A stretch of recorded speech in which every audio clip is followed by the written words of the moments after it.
battering ram, Robidoux. And Robidoux has been the one that's been the biggest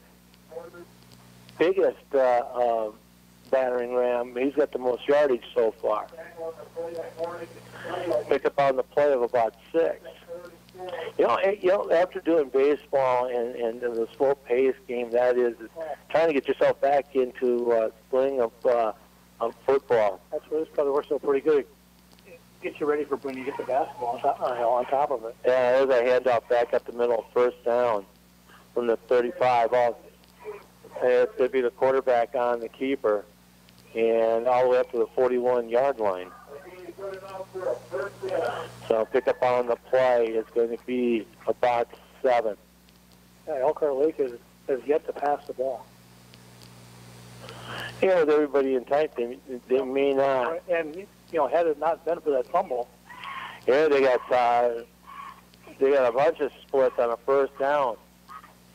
Quarterback alone in the setback. Here comes a handoff, and Robidoux is going to get stacked in the backfield. Austin Lane. Yeah, Austin Lane, good job there.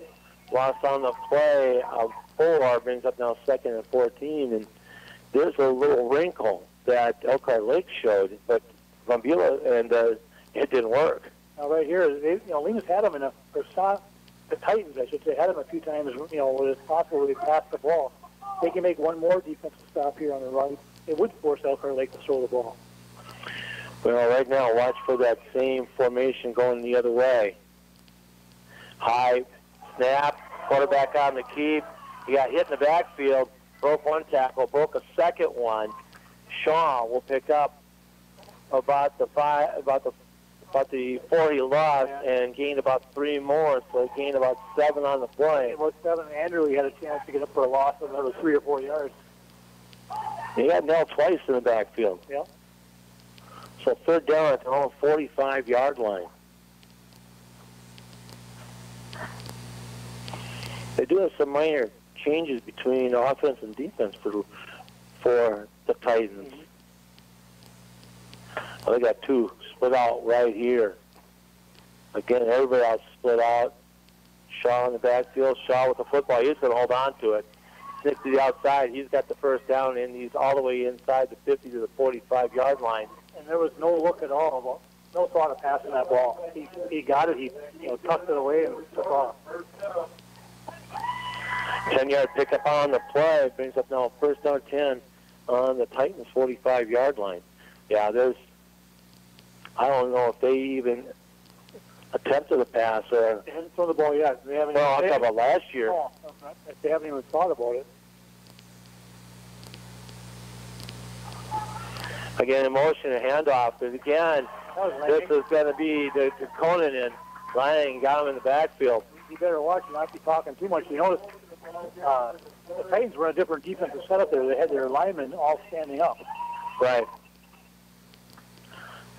Loss of 5 on the play brings it back to just on their side of the 50-yard line. Now we've seen Elkhart Lake in this, down in distance a few times, and they still run the ball and have been able to pick it up so far. Down to 1:40 to go in the first quarter, no score. This time they're going to bring everybody in tight. Brennan Kane is the fullback. Handoff and a fumble. He bobbled it. Yeah, he bobbled it. But he got it back as Robidoux on about 2. That slowed him down right away. Pick up on the play. Actually, only 1 brings up now 3rd down and 14. We got 3rd and 14 for the recorders. You're going to see Conan coming in, and this time coming out is Kane. Kane sometimes will stay in as a fullback, and Robidoux and Conan will alternate. This time, Robidoux is the fullback. It was the halfback the last time. Here we got a pass attempt, chase out of the pocket, and right now he's got some room, and he dumps it off, and it's going to be incomplete as it hit the shoulder pad of the 88, which would be Regan Dipple. The receiver really wasn't looking for it. That's one question I have for you. Are the linemen still ineligible? You're still ineligible. Okay. So there's 3 LMU players on a team. Always. And you still cannot leave the line. You still can't cross the line of scrimmage on a pass Right. play. Okay. Unless he breaks the line of scrimmage, then you can go downfield and take care of it. I think he was in a spot there after breaking away from the big time sack. He should have just kept the ball and run it. Here we go with a punt. Yeah, they're warning about the fake like the one Lena had. Little snap. Good punt. And it's going to be fumbled, and guess what? Elkhart Lake from Buick is going to get it back. It was Riley Marquardt right through the wicket. And that is a killer right there. You did a good job defensively. You're going to get the ball back. And You hate to say it, he was looking a little shaky doing the two-step trying to get himself situated. yeah. And it's not a good thing when it hits your pads. You're usually not going to hang on to it. No, you got to go with your hands or breadbasket. Clock running at 28 seconds left to go, first quarter. Quick first quarter. Right now, timeout. We got Lena with the timeout. So we'll take a break here, our first timeout. No score between Oconto, or between Elkhart Lake and Buell. You were talking about next week, in a couple of weeks. And the Titans, nothing. Back right up this on your home for high school sports, WOCO Stereo FM. If you don't know everything about insurance, you'll profit from the knowledge and experience at the Oconto Falls Insurance Center, 113 North Main Street, downtown Oconto Falls. You'll benefit from their thorough analysis of the insurance that you really need. They'll recommend the companies and policies that are the best for you. At the Oconto Falls Insurance Center, they specialize in complete coverage of all your insurance needs. Call the Oconto Falls Insurance Center, 113 North Main Street, downtown Oconto Falls. Quick first quarter right now, no score. Something didn't look right on defense. Lena will take the timeout, but it's about 23 seconds left to go. It's good enough that you take the timeout now because you don't want them to score on a misread on defense. Oh, that's correct. Yeah, they're better off to use a timeout and hopefully make a stop. And the thing is with the humidity and once it is, they could, halfway through the first quarter, the officials could call a timeout for a water break, and that is for safety reasons. So we're on the 25-yard line, first down and 10. Shotgun formation, everybody out wide, and it's going to be the quarterback on the key. Shaw trying to get to the outside. He gets about 3 or 4 on the play, and it is going to be a second down and about 5 after a 5-yard pickup on the play. That will be the end of the first quarter. And we'll step out here as well. Quarter one out of the way. We're switching sides and we're switching quarters. Break number 2 here in the first half on your home high school sports. WOCO Stereo FM, no score. This is Kirsten, General Manager of the Peshtigo and Oconto Pharmacies. Do you feel like you're paying too much for your medications? Stop in and see our pharmacist about our cost minimization program. We would love to save you some money. Peshtigo and Oconto Pharmacies, our family helping your family. Springtime means cleaning time. It's also a time to take a look at the flooring. Has it seen its better days? Time to head to Factory Direct Flooring of Green Bay. At Factory Direct Flooring, you can avoid the middleman. Save on carpet, tile, and vinyl flooring every day. Carpet start at 55 cents per square foot. Vinyl flooring starting at 99 cents per square foot. They also have custom area rugs. You design them, we make them. That's at Factory Direct Flooring, 1330 South Military Avenue at the intersection of 9th Street in Green Bay. We're going into the second quarter, and so far, both teams with a miscue. Elkhart Lake going in deep into Lena territory, fumbled the football, and now, unfortunately, it was a muffed punt by the Titans that has now given Elkhart Lake from Beulah excellent field position. Yeah, and right now, Elkhart Lake has been pretty much running the ball at will. So, but it's funny because the last time they did the spread offense, if they did the jet sweep is what they were doing. Right. Lena was the Titans. It was there and crushing the ball carrier. So that didn't work. But the power for formation has been killing. Yeah, I mean, it seems like on every 4-down series, Lena makes 1 or 2 good plays, but they Elkhart Lake can still capitalize and run the ball. So right now, we're starting off again in shotgun formation, double wing backs, and the tight end split out wide in motion. Shaw is going to hand off. This is Robidoux on the carry, fighting his way up. He's to about the 15-yard line. He's going to be just shy of the first down marker. That kind of looked like the 11-man 7-hole counter play. Yeah. So I guess this would be a 5-hole counter. that would be right. 4-yard pickup on the play. And I would be ready to, either the quarterback's going to run the outside, or they might just pound the ball up the middle on this one. Yeah, everybody in tight. There's a quarterback on the keep. He's inside the 15 to the 14. He's close. Open. Yeah, you've got the first down. I didn't realize they were that close. I thought it was a little bit longer.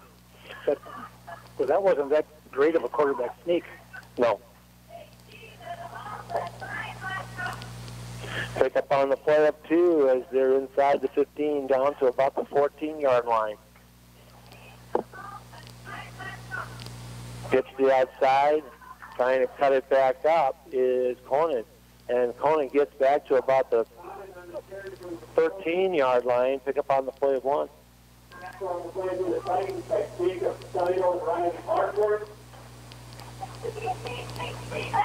So second down and 9 after 1-yard pick up on the play. Jacob Steidel with the tackle. I'm thinking that's Robbie Steidel today.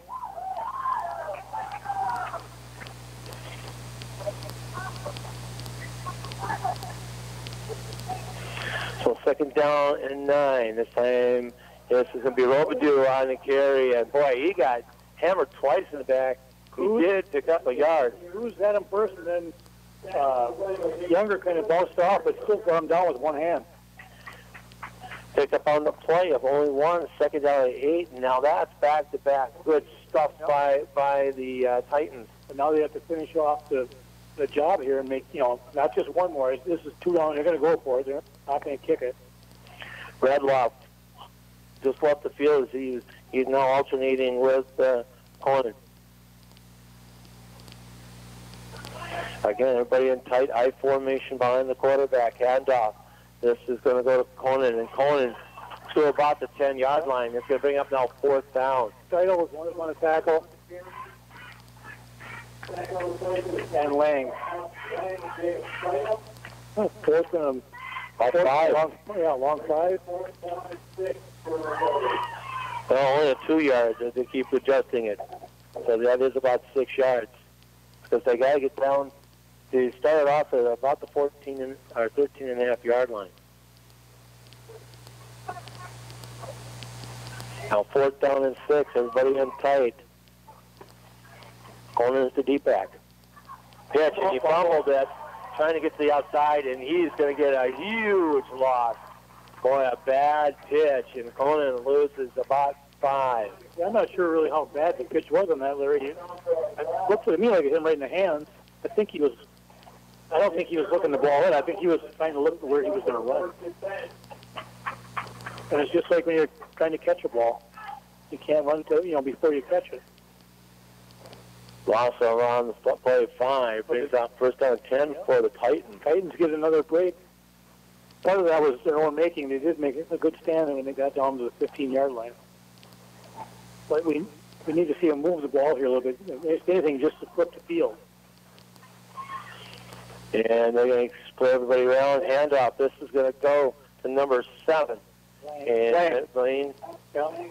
Lang Gale. We have a penalty on illegal shift. And everybody didn't set. I actually thought he fumbled the ball when it first happened. So they'll march him back 5 yards. Opposite from when they had the penalty before, when they got a positive 15.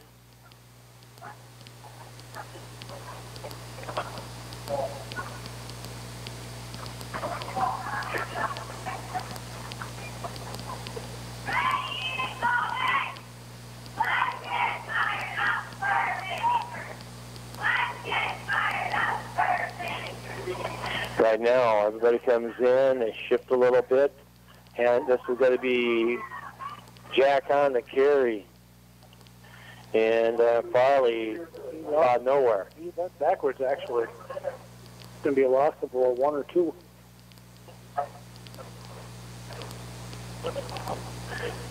A loss is going to be now a second down in about 17, 18. And a 2. Going the wrong way right now. Now we need to be going the other way. And they don't have much more to go the way they're going. As they're back on about the 8-yard line. Hornick split out wide. Handoff. This is going to go back to the wing back. One thing I noticed here is just like, Joe, it's hard to see that scoreboard. They need to raise it about 3 feet. Or raise the press box up 3 feet. Correct. So Hornick, not Hornick, it is going to be Marquardt on the carry. Pick up about 3rd and 14, so 3-yard pickup on the play. Look at a big play for Elkhart Lakeland Beulah in the middle there. Yeah, that's why I wish they would. I like it better when they put the size and weights in there.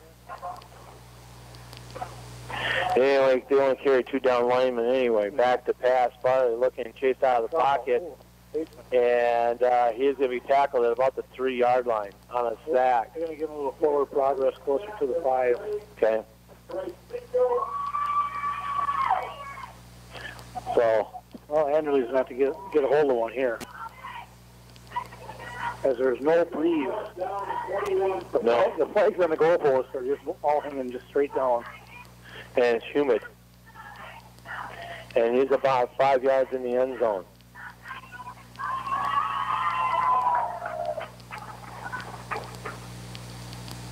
I don't know if it's going deep to receive here, I believe. Anderley, this time he's going to get off. A one-step punt. And caught at about the 35. Is inside the 30, down to the 20. That was Rebido that caught him. Rebido? Yeah. No, 40. 40, oh. And Dylan Conan, Yep. He is a decent punt by Anderley, but he needed a be a better angle so it drop and get the bounce. So that was a really nice running catch by the punt returner. Right now they're back to about the 13-yard line, 12-yard line. So Lena's got their back against the wall again. They need to put a stop here. 6:24 left to go here in the half. A fumble, and Shaw's going to come down with it. There's one play for him. There's been a few fumbles here, but you got to remember this is the first game. And when you talk about this being early, seems early for playing games. This is usually their scrimmage night. Used to be, yes. And it turned out to be last week. Yep. By the way, 2 carries for a minus. The last 2 carries were for minus 7 yards for Elkhart Lakeland Beulah. They're split out twins on the far side wingback. Here it's going to be Robidoux in motion. Here comes the quarterback, Shaw. He's going to keep it. Nice little wall there. He's inside the 10 and out at about the 9, 8-yard line? Yeah, I'm not sure what 62 is for Lena. They have a couple 52s. Did you get a number change on that one? No. 8. So a 4-yard run on that one.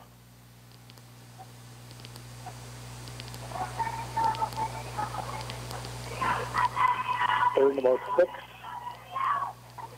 Right now, 5:40 left to go. 5:40 left to go in the half. Wow. Tackled out of bounds. Shaw in shotgun jet sweep formation. And Shaw with the key. If you try and cut to the inside, he's down inside the 5. He's close to the end zone. It's going to be a first and goal. First and goal. At the 1-yard line. He's tough to bring down, I'll say that much, when he gets out on the corner.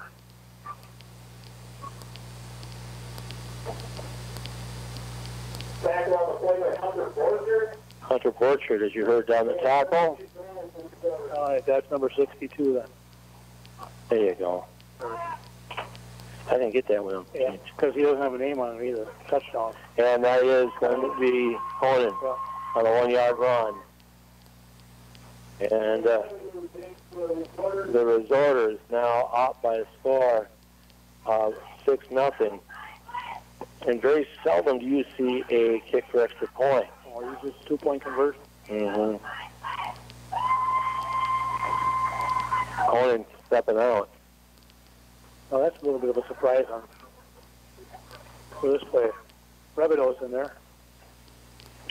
And they also have the fullback would be,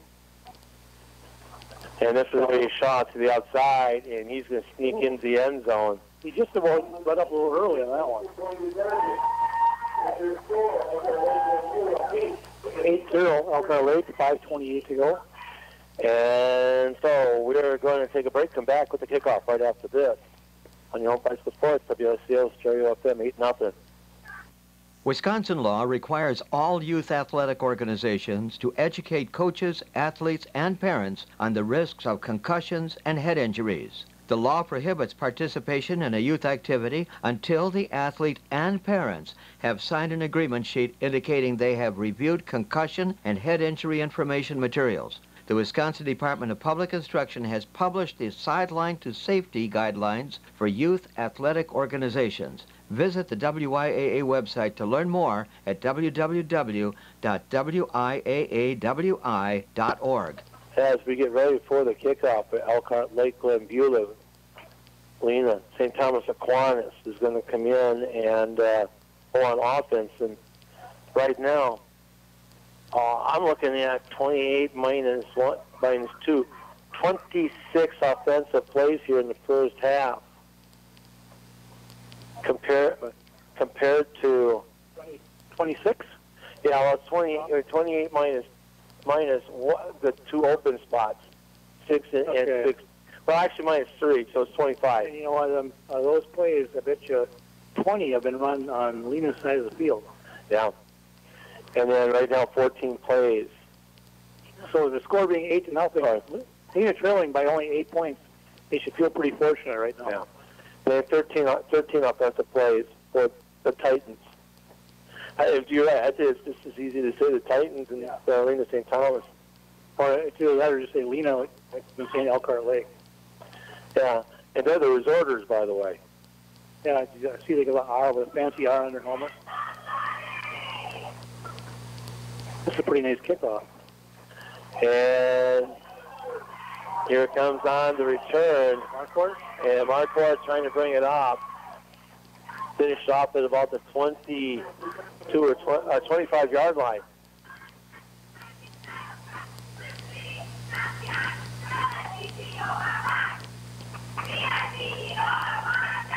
Still a 5-man crew for this football as well. Yeah, I see the numbers. It looks like numbers on one side, the R's on the other. Okay. Or is it? Yeah, that's what it is. I didn't notice there were numbers, but there's an R on the one side. It's like a flame, or I don't know what it is on. Yeah. So the Titans were first down and 10. By the way, they used the Notre Dame colors, dark blue and gold. Farley on the keeper, trying to get to the outside, trying to cut it back up. Lose about a yard on the play. I'm going to have no comment on the colors so I don't get in trouble. As I'm wearing my Miami Hurricane shirt. Not a fan of Notre Dame. Well, no, But that's what they've. It's the old gold and the navy blue. That's what they've been all, ever since they went to the Titans. It's kind of funny with the Irish, being dark blue, navy blue and gold instead of the green and gold. They're going to split out too, wingbacks and Hornet wide. Back to pass, flag down, and it could be complete for about 3. I did notice last year Notre Dame did wear green one time. Actually looked a lot better. They had 2 men in motion at the snap on that play. And again, on that one, what you have to do is, if you have 2 at the same time, both have to be set about a second. You can start one more, as long as he doesn't go to the line of scrimmage. Right, but see what happened is, I think more is the second one went in motion when that was not supposed to, went right before the play. And they're going to decline it. Yep. 3rd and 9. Yeah, I don't think that's a big player. The Titans do not want to give the ball back right now. Everybody in tight. In motion, Marquardt. Pitch to the outside, Marquardt.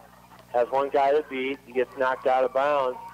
And he's going to get up to about the 30-yard line. That play was well defense. What do you do now? 4th and about 6, 7? Well, you look at the time. At 4 minutes, you have to punt it. You know, 28. I would agree with you on that. So pick up on the play of 1, 4th and 6. And unfortunately, Lena's already burned they've used their fake punt, so that has drawn attention. That's a good time to use it. First punt of the season. You know, I would come back to it again and see if it'll work. Yeah. I mean, maybe not right now, maybe not, but later on. Because the last punt they had a huge run back. Yeah. And it's going to be, again, going deep to receive the punt. 2-step punt, end over end, on the run. 29-yard punt. Running to the 50, inside the 50, fights his way all the way down to 44.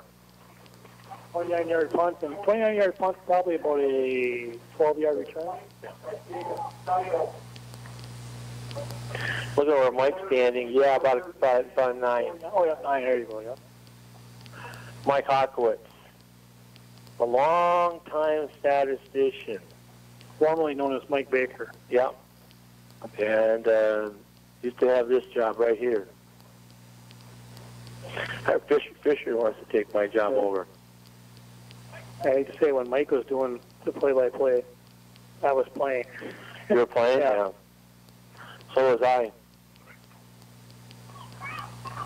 They're split out twins, near side, wing back, far side. Shaw, the quarterback, in looking probably for the jet sweep.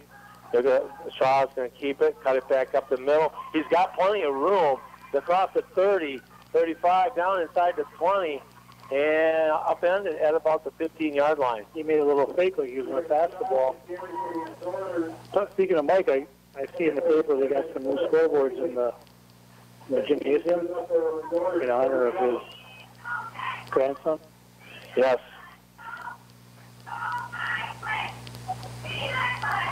So yeah, he hesitated just for a second on that play, like he was going to pull up and throw it. The way Lena's offense has been so far, this would kind of be a backbreaker if they give up another score here before halftime. So right now, 1st down 10 on their own 16. Shaw's got a huge gap on the far side. He's inside. Did he get inside? No, he went out of bounds at about the 1-yard line. Touchdown. Big Hall, a touchdown.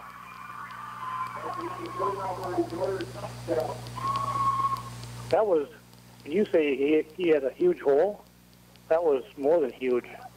Well, right now, they brought the quarterback over on a conversation. 16-yard touchdown run. Well, there's been a little bit of, jawing back and forth. A few guys are making, when people make, guys make a tackle, maybe there's something said there. And, the only way they can, stop that is you throw a flag. Yeah. Which so far, knock on wood, this has been a pretty well played game penalty-wise. Okay, after this touchdown, we'll hold it here as right now, 3:16 left to go in the half. Just a reminder, we're down to a 12-minute halftime and a 3-minute warm-up period. We'll release a 15-3. Quarterback on the keep, straight up the middle, fight his way through. Did he? He's in. 2-point conversion. Shaw on the keeper. And right now, 16-0, and all 16 points have come in the second quarter. Lena doesn't have to score now, but they need to get a couple first downs here. And if nothing else, run this clock out. Because there's a few guys coming off. You can see the Lena guys are tired. They're hanging their heads a little bit. The offense cannot go 3-0. And right now, the officials need on this touchdown to give them a water break. And they got the old hand crank style, air pressure. This is one of them days where you got to tell the guys to be all around the stage, whoever they're playing, you should be drinking all day long. Just like they say, once you're thirsty, it's too late.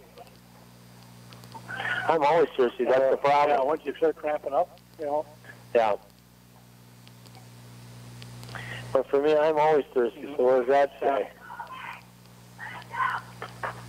And you're not running around. No.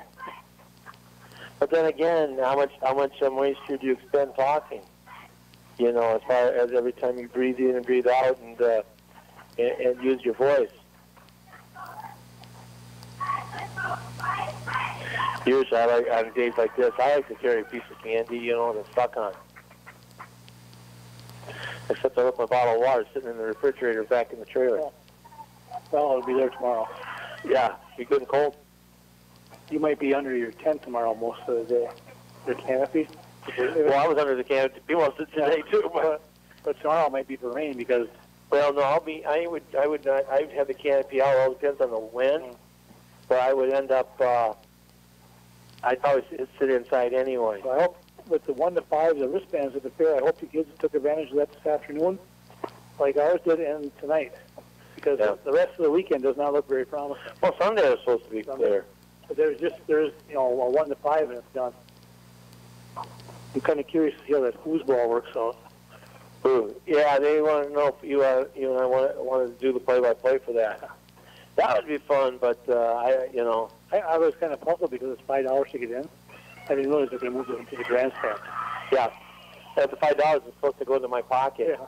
And there's a fumble here by Seidel, trying to get his way around, trying to shake up, fighting his way up all the way. He did a nice job getting back to about the 34-yard line. Sometimes that's the best thing. If you fumble it right there, you get the defense to take that one step where they kind of let up. Now Lima's got to manufacture and get a few first downs here, remove the chains, maybe break one, and get a big play. See, they're still not. They're talking about it, but still not enough to get an 8-man football playoff. They're still going with a 14 or 18 jamboree. Well, probably won't be long the way schools are dropping down. Double wing back set. My fumble, Lang. Boy, Lang barely got the football, and he recovered it. Yes. But you know what? That offensive line's got to put a block down there because that kid was in the backfield, and as soon as Lang could try to grab the football, there was a hand right there waiting for him. And that would have been a backbreaker if they'd got the ball inside the 35-yard line. Yes, with those amount of time left. Remember, Elkhart Lake has all 3 timeouts left. Yep.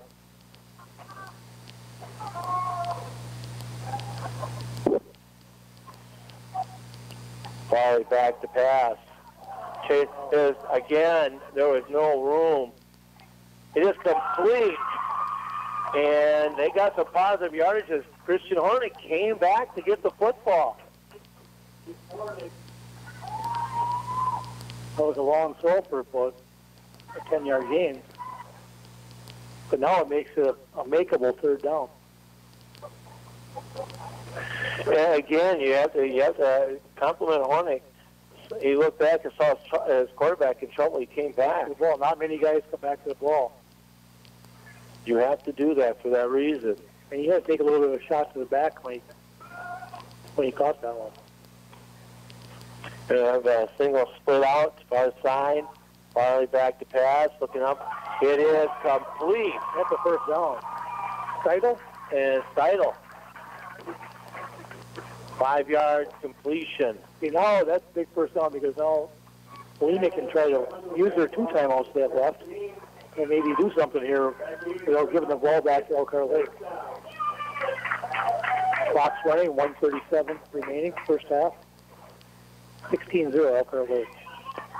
So right now, 1st down at 10. Again, they're going to spread out one far side. We have flags again. That's going to. That looks like a face mask there, but that's not the penalty. And again, illegal shift, 2 people in motion again. I think they'll decline this one. Oh, well, yeah, you might as well do. They lost 2 yards. Who's on the carried it? That was Seidel.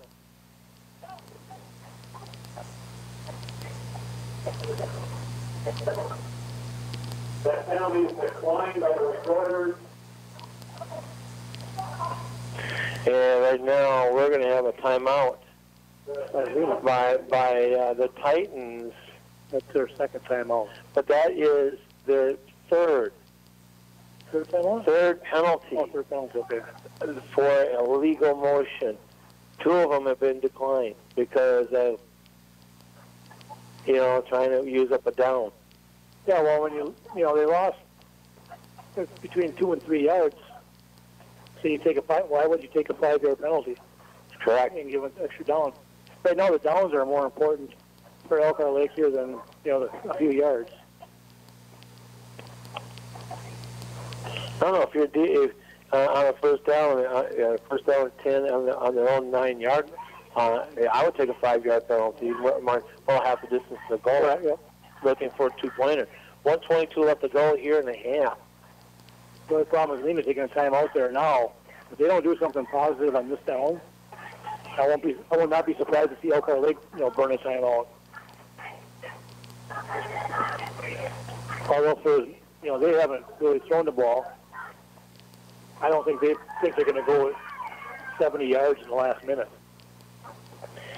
Well, they might run the ball 70 yards in the last minute, but the thing is, what I've seen at times, the possibility, yeah. So right now, second down and about 12.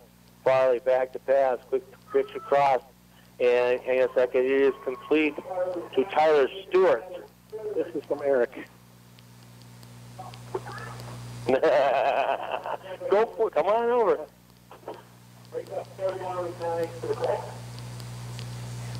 What I say caught the ball, Stewart? Silent? Yeah. Pick up on the play, it's going to be 4. Inside a minute to go.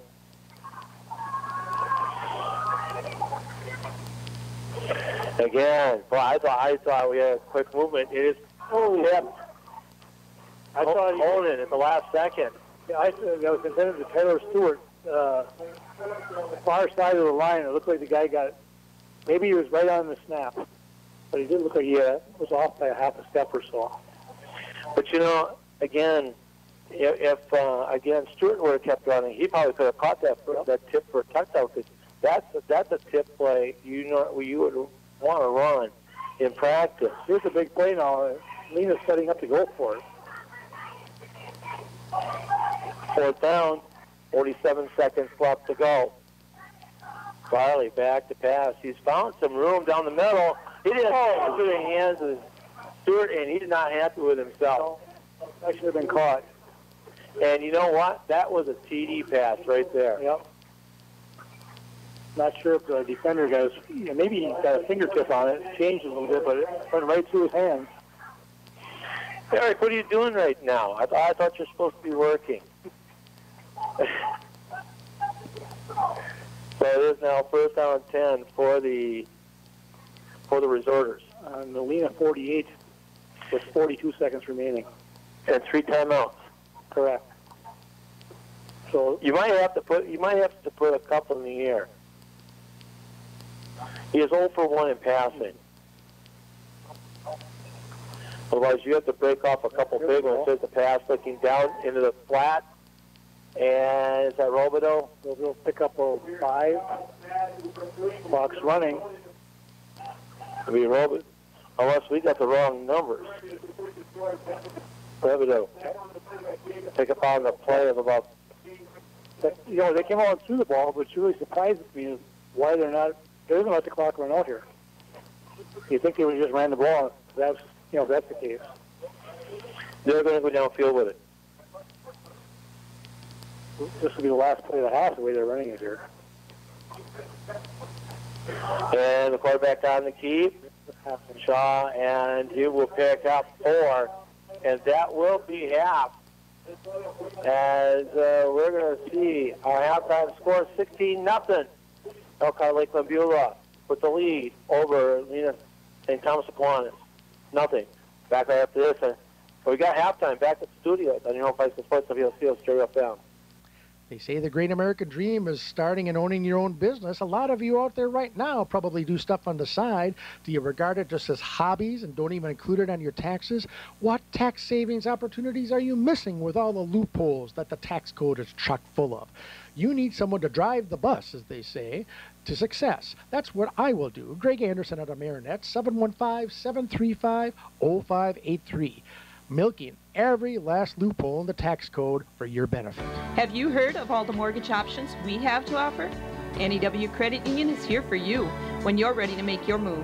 We do home purchases, mortgage refinancing, loans for cabins and vacation homes, as well as land. We also have a home equity line of credit and home improvement loans too. Call one of our helpful mortgage specialists today for all the details. 800-924-1250. That's 800-924-1250. Or start your application online at www.newcu.org. NEW Credit Union is an equal housing opportunity lender serving all who live or work in Brown, Marinette, Shawano, and Oconto counties. Federally insured by the National Credit Union Administration. Certain terms, fees, and closing costs may apply. Property insurance may be required. All loans subject to approval. We have offices in Oconto, Oconto Falls, and Surrey. At NEW Credit Union, we can help you own it. Hi folks, this is David from Witt's Piggly Wiggly in Oconto Falls. Are you sick of rising gas prices? Well, at Witt's we have a solution. When you purchase qualified groceries with blue shelf stickers, and there's hundreds throughout our store, you build up discounts for 15 gallons of gas on your club card. Then when you fill up at our Pig Stop pumps, just scan your card and watch the gas price drop. So scan your card, shop the blue stickers, and save money on gas at the Pig in Oconto Falls. At 24/7 Well and Pump Service, we mean just that. Water will be available 24 hours a day, 7 days a week. Call 920-848-2407 or 920-604-2407. We're in the Oconto Falls area Yellow Pages. 24/7 Well and Pump Service. Fireside Road, Oconto Falls. Wisconsin Radio Network News. I'm Andrew Beckett. A 31-year-old man is dead following an officer-involved shooting in New London. The shooting happened around noon Friday, just blocks away from a hospital. Police say 2 officers were approaching the man when he pulled out a gun, prompting them to open fire. The State Department of Justice is handling the investigation. Authorities are not releasing the names of the officers or the man who was shot at this time. Candidates for legislative and statewide offices saw a big bump in the money they've taken in after a state law that raised contribution limits took effect. A review by the Wisconsin Democracy Campaign shows office holders and candidates took in $251,000 more since January because of the higher limits. Executive Director Matt Rothschild says the change doubled how much donors can give, and most of the money came from just a small number of people. Fewer and fewer people in Wisconsin are giving more and more to candidates, potentially to influence policy. And it doesn't really matter if they're liberals or conservatives because this is not a healthy development. A total of 290 contributions since January exceeded the old limits. Officials in far western Wisconsin still hope to get state disaster relief. Federal aid was rejected to fix public facilities damaged in last week's floods because FEMA was unable to find at least $8 million in damage to public amenities in Buffalo and surrounding counties. There was $2 million in damage to roads and bridges. Buffalo County emergency management officials will now look to the State Department of Transportation for assistance. Bill Wise, Wisconsin Radio Network. The State Justice Department has asked that an insurance panel reconsider covering gender reassignment surgeries for state employees. The Group Insurance Board voted in July to start insuring the gender changes next year, but a deputy attorney general calls the rules unlawful, saying they improperly reinterpret Title IX's gender discrimination ban to apply to gender identity issues.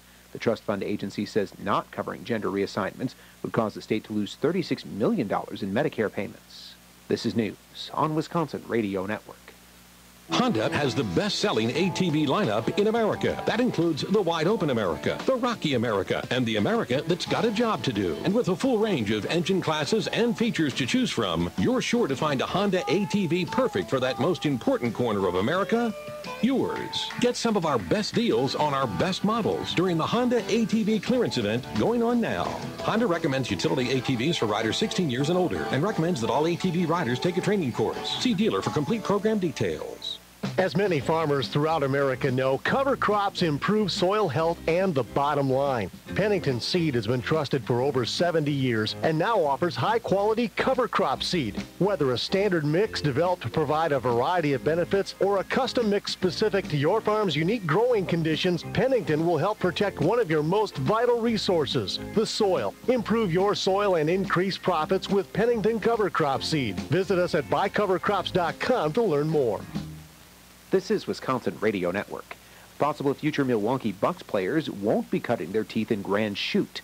The town was one of 5 finalists for a developmental league team, but town chair Dave Showalter says they were quickly eliminated. He says the Bucks are looking for a 2,500-seat arena. No, we didn't have anything that would really fit their needs, so we were pretty much taken out of the picture. Lacrosse was also eliminated as a possibility. Oshkosh, Sheboygan, and Racine were the other finalists. A jury in Portage County has found a Chippewa Falls woman not guilty of trying to kill the wife of a man she had an affair with. However, 47-year-old Stephanie McMillan was found guilty of stalking and obstructing an officer.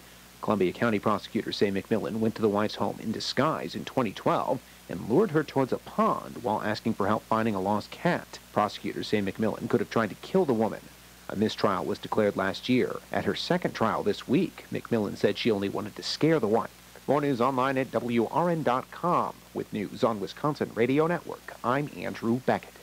Every day we make hundreds of decisions, from what to eat for breakfast to what to wear for work. At the Stevenson National Bank and Trust, we want to help you with the harder choices, like how I can retire comfortably or what I have to do now to retire the way I want. Hi, I'm Beth Larson, a retirement expert right here in O'Connell. I can assist you with anything, whether it's to help you get started in your retirement journey, review your current retirement plan, or just to answer a question or two. Stop by and see me at the Stevenson National Bank and Trust, Equal Housing Lender, member FDIC. This is Kirsten, General Manager of the Peshtigo and O'Connell Pharmacies. Do you or your loved one need help organizing your medications? Stop in and see us about our monthly bubble packing system. Peshtigo and O'Connell Pharmacies, our family helping your family. Hi, folks. This is David from Witt's Piggly Wiggly in O'Connell Falls. Are you sick of rising gas prices?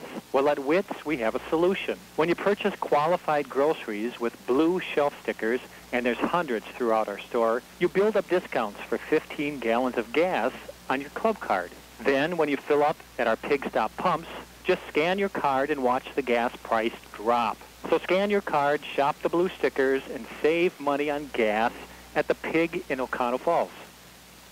Springtime means cleaning time. It's also a time to take a look at the flooring. Has it seen its better days? Time to head to Factory Direct Flooring of Green Bay. At Factory Direct Flooring, you can avoid the middleman. Save on carpet, tile, and vinyl flooring every day. Carpet start at 55 cents per square foot. Vinyl flooring starting at 99 cents per square foot. They also have custom area rugs. You design them, we make them. That's at Factory Direct Flooring, 1330 South Military Avenue at the intersection of 9th Street in Green Bay.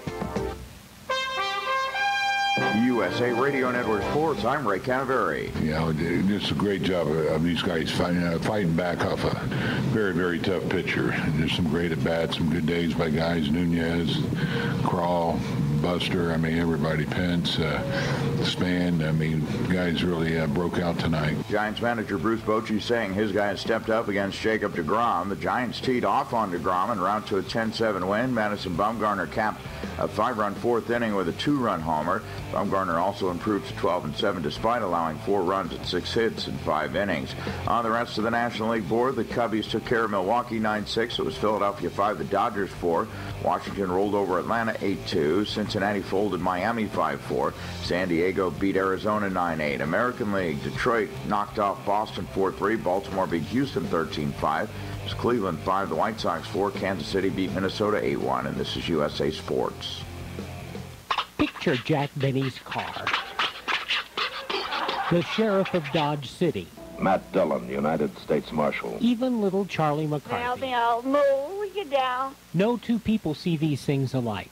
That's imagination, the theater of the mind. Free your imagination by listening to Classic Radio Theater. The podcast's available at usaradio.com. Free your imagination. Classic Radio Theater at usaradio.com. Love sports articles but don't have time to search the web looking for the most compelling stories? Then US Sports Pages is for you. Why spend hours going to multiple sites looking to find sports articles when we can do the work for you? Our producers go through every newspaper in the country and pick out the best sports articles separated by sport, dramatically reducing your prep time. We also include sports and entertainment kicker stories. USSportsPages.com is the only site you'll need to get your sports fix. Check us out today. The daily links at USSportsPages.com. The Angels plated 3 runs in the 8th inning to pull away late from the Mariners 6-4 in Anaheim. Jet Vandy homered, Albert Pujols drove in a pair of runs, and Yunel Escobar collected 3 hits to help LA's offense. Angels manager Mike Scioscia talks about the pitching performance of starter Matt Schumacher. He pitched a good game, pitched a strong game, finished strong, and he was pitching with his back against the wall for most of the night, and we broke it open late, but it's a great outing from Matt. The U.S. women's basketball team is into the gold medal game following an 86-67 win over France. Diana Taurasi netted 18 points and Maya Moore added 15 as Team USA won its 48th straight in Olympic play. The U.S. has reached the century mark in medals. Americans now have 100 overall medals in Rio after adding 7 more on day 12. Team USA leads the way with 35 gold. China is second with 58 total medals, followed by Great Britain with 56. Ray Canterbury, USA Radio Network Sports.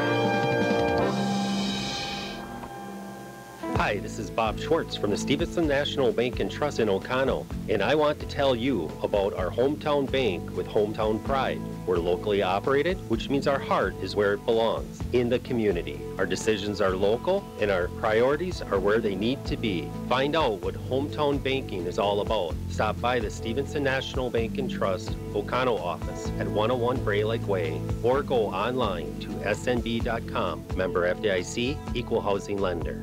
If you don't know everything about insurance, you'll profit from the knowledge and experience at the Oconto Falls Insurance Center, 113 North Main Street, downtown Oconto Falls. You'll benefit from their thorough analysis of the insurance that you really need. They'll recommend the companies and policies that are the best for you. At the Oconto Falls Insurance Center, they specialize in complete coverage of all your insurance needs. Call the Oconto Falls Insurance Center, 113 North Main Street, downtown Oconto Falls. Yeah, I get it. Your buddies are bragging about the $4,000 tax refund they got while you ought to get your checkbook out and cut some checks. What are you going to do about it, Bunky? Wow, wow, wow, wow, wow. Hey, you can't just throw your hands up and hope that the tax gods change your numbers. Throw away the bag of chips, get your butt off the couch, and work with a tax planner like Greg Anderson in Marinette, 715-735-0583. I deal in tax planning 24/7. We will help you. The Packers take the day off today following their 20-12 win over the Raiders in preseason game number 2 last night.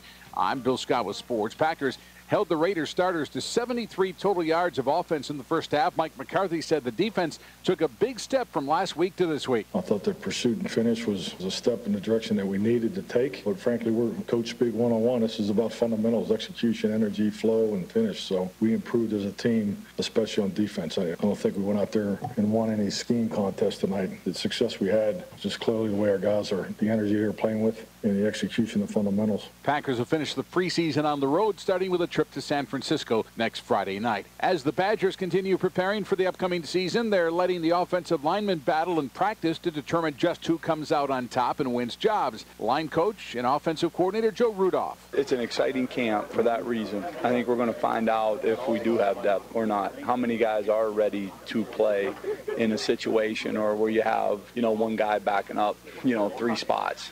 I think that's going to be big. I think there's an opportunity for some guys to push for starting roles and for other guys to push for playing time. So we're getting there, but this will be a telling camp as to where we're at. The Bucs are reportedly close to signing veteran Jason Terry and Steve Novak. ESPN.com reporting Thursday the Bucs were in advanced talks with Terry, who won the NBA's Sixth Man Award with Dallas in 2009 and spent the last 2 seasons with the Houston Rockets. He also played with Bucs coach Jason Kidd when the Mavericks won the 2011 NBA championship. Brewers open a 3-game series in Seattle against the Mariners tonight. They're 5-12 so far in the month of August and will send rookie left-hander Brent Sutter to the mound. to make his Major League debut. The Brewers 5-12 in the month of August. They've dropped 6 of their last 7. Northwoods League Summer Collegiate World Series resumes tonight in Eau Claire, weather permitting. The Express down 1-0 in the best 2 of 3 series to Wisconsin Rapids. Bill Scott, Wisconsin Radio Network.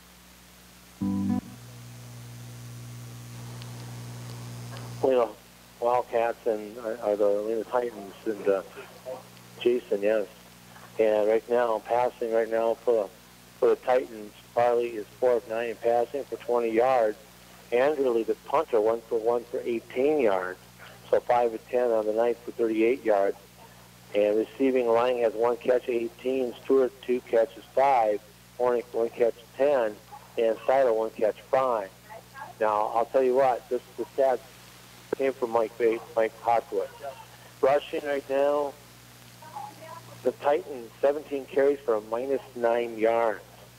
Lang, 7 carries, -5. Farley, 6 carries, -2. Marquardt, 3 carries, -1. Seiler, 1 carry, -1. For Elkhart Lake Von Beulah, they're looking at 1 of 2 in passing for 3 yards. For Shaw, 10 carries, 88, the quarterback. Robideau, 7 carries, 34. That's a surprise. I thought it would be higher than that. Going in 9 carries, 23. They have 26 carries, 145 yards. Robideau has 1 catch late in the first half for 3 yards. Each team has a penalty accepted. Lena has 3 of them, 2 declined. 1 for 5 yards and 1 for 15 on a pass interference penalty. Both has had fumbles. Elkhart Lake Von Beulah lost it. The Titans recovered their own fumble. But the big thing was a punt that didn't hurt because they didn't score. And then they had they also had Elkhart Lake Von Beulah had a fumble and a fumble recovery. Right. Elkhart Lake actually had 2 penalties now that I think about it. They had one on the open kickoff also. You're right. Remember that? So. But other than that... No, that was Lena. It was Elkhart Lake. They got backed up a little bit. Yeah, so 2 penalties, and that was a 5-yard smart shot. Yep. So 2 penalties for 20 yards. Yeah, we can shut that off, and we're going to go back to, how do you say it, theater seating. I want to thank again the Lena Brewster Club for putting this together, going deep. It's Seiler on the return from the 15, flag down, and down quick, and he's all the way back to about the 32-yard line. And now that we mentioned that it was a fairly clean game penalty-wise, there will probably be flags flying all the time.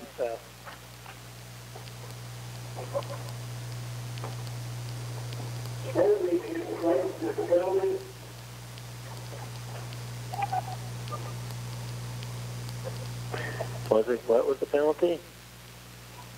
I thought they said holding. Okay. See, Derek Younger's carrying his helmet. He was being looked at by the trainer. Wasn't the head area, it was more than the neck area. Right. Marching 10 yards back to about the 22-yard line. So first down and 10. One nice thing I like about this is I'm running stat sheets in case I want to check something out later on. So right now, Farley, in motion, Lang, handoff, cut it right back up. Now that's a quicker cut by Lang. I think he was called down. Pick up on the play of about 4. Nice play this time by the Titans. Hey, it's positive yards. That's a big thing right now. It's hard to, like, even NFL college games, it's hard to play when you're behind the chains. Yes.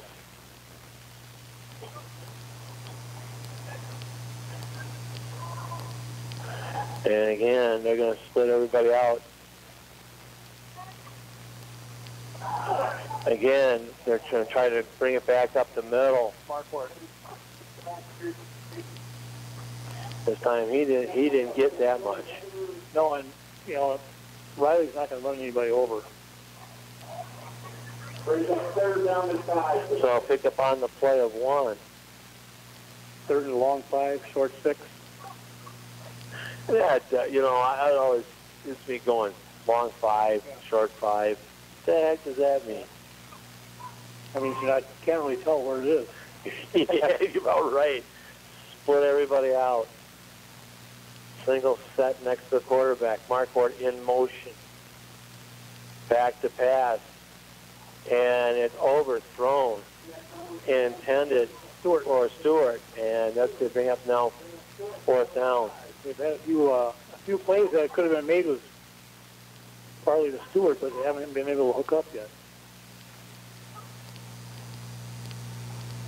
I'm assuming Anderley's going to punt this.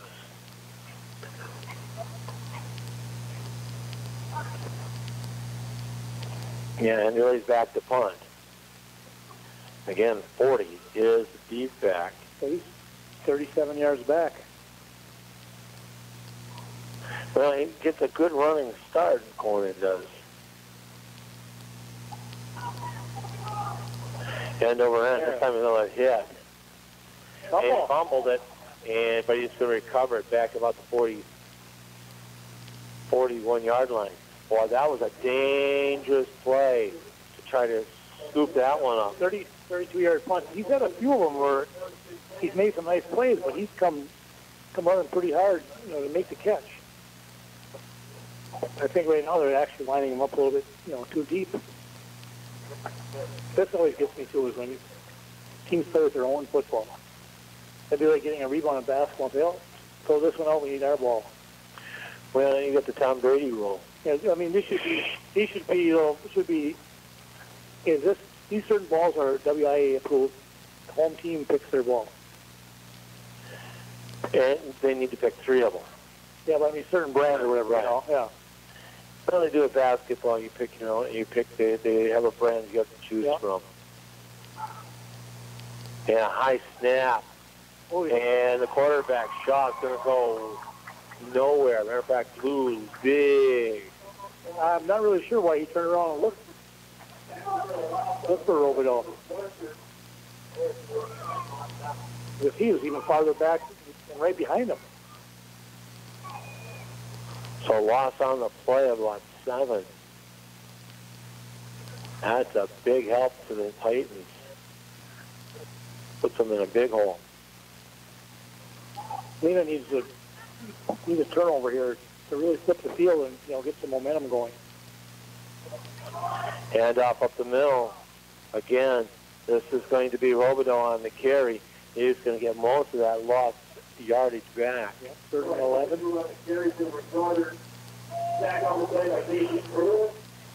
So he's going to pick up 6 of the 7 he lost. But they lost. But the way they've been running the ball, that's still. I'm still not expecting a pass here. Because if they pick up 5 or 6 of this, they will probably go for it. Boy, it's taking a long time. And the back judge is calling. Just delay a game? No, they had something else. The lineman. Oh my goodness, this could be encroachment. Lining up in the neutral zone. And the back judge, is it a 10-second count before?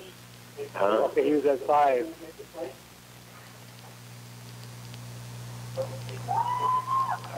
See, I know there's something you can't do now. You turn a 3rd and 11, 3rd and 6. Yeah. Against a decent running team.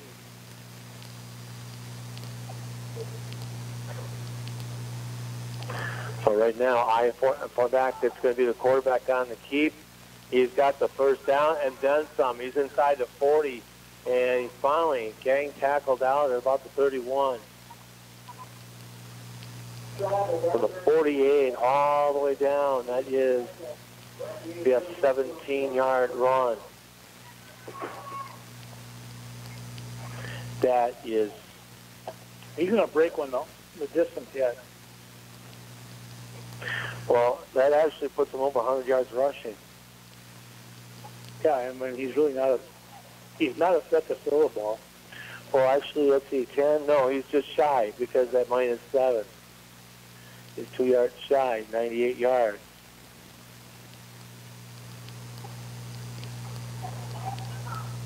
Again, handoff. This is going to go to Robidoux. No, not Robidoux. Seidel and Cruz on the tackle. That is Conan on the carry.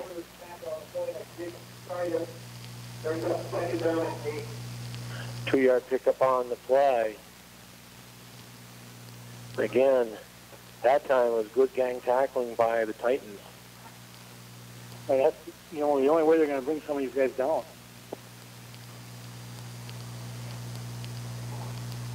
Yeah, they've got to really hunker down. And it's not a small offensive line for Elkhart Lake either. And the running backs aren't small either. Handoff again, Conan on the carry. Worms his way through, spin move inside the 30-yard line. He's going to be well shy. Stewart loses the helmet. Conan on the carry. Pick up on the play is going to be 4. 3rd down and 4. Back on the play back, Tyler Stewart. Brings up 3rd down and 4. Clock continues to march down. That's 16-0. Elkhart Lakeland Beulah, the lead. Hand off again, straight back up the middle. Pounding it straight up the middle. Reminds me of the days of John Brockington and MacArthur Lane. Yeah. So like John Riggins, over and over, and after a while like when Packers had Brockington and Lane, that was quite tandem. You might not get a whole lot of yards right away, but eventually you wear them down. And they were both like having 2 fullbacks. Right. He'd rather run you over. 4th down and 2. They're going for it on their own about 26-yard line. Back is the quarterback on the keep, gets the outside. Says, I don't think he got it. Well, I can't see it, so. He's a yard shy of where he started. Well, that helps. Albany can still run the ball. If they would have got behind another score, would have pretty much passed every down. Lost on the play of 1. That was a good coverage by Titans. They need a break here. They need one play to break open and maybe not score, but get a huge chunk of yards out of it. So it is a 1st down 10 for the Titans. Farley alone in the backfield. Marquardt in motion. Farley pitching out to Marquardt. He's got some room to the outside. He gets across the 30. That goes down in a hurry. Yeah, I was going to say, it seems like when Lena gets the ball carried outside, it looks open. It still is in a heartbeat. Well, a 4-yard pickup is a good game because take 2 more 4 yards and they got a 1st down. That's right.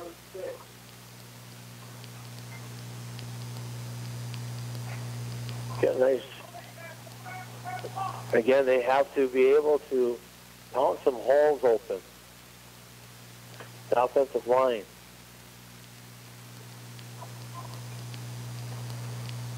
Everybody shift of a wingback in motion. Lang gets outside Lang, and boy, if he gains anything out of this one, he's going to. That was amazing because that was around the back, around the waist pass. With the guy kind of swinging him around.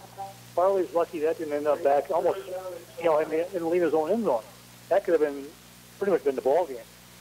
Pickup of 1 on the play. That was amazing. He got anything out of that. That was definitely not the way the coaches drew that play up. Now you got to continue to move. And right now we have a equipment problem. Yep.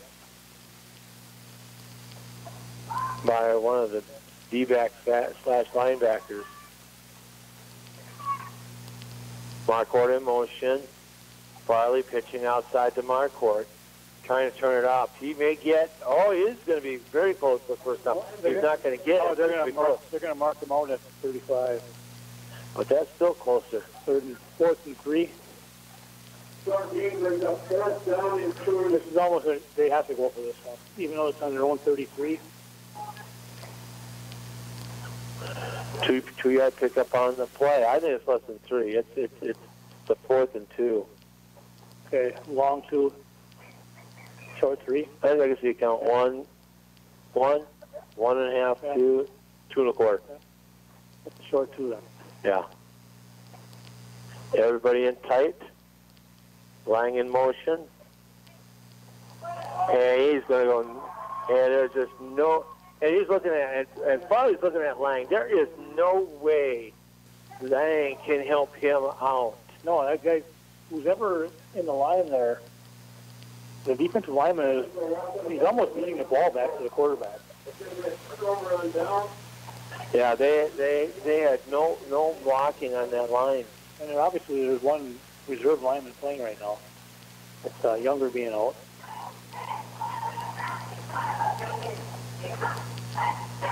So right now, they are now at the 30-yard line.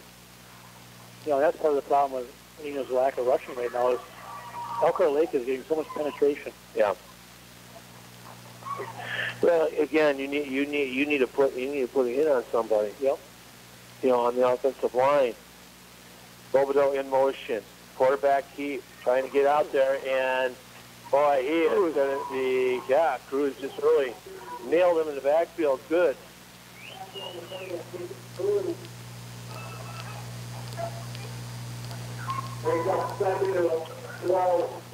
So second down, I'm going to say close to 12.5, 13.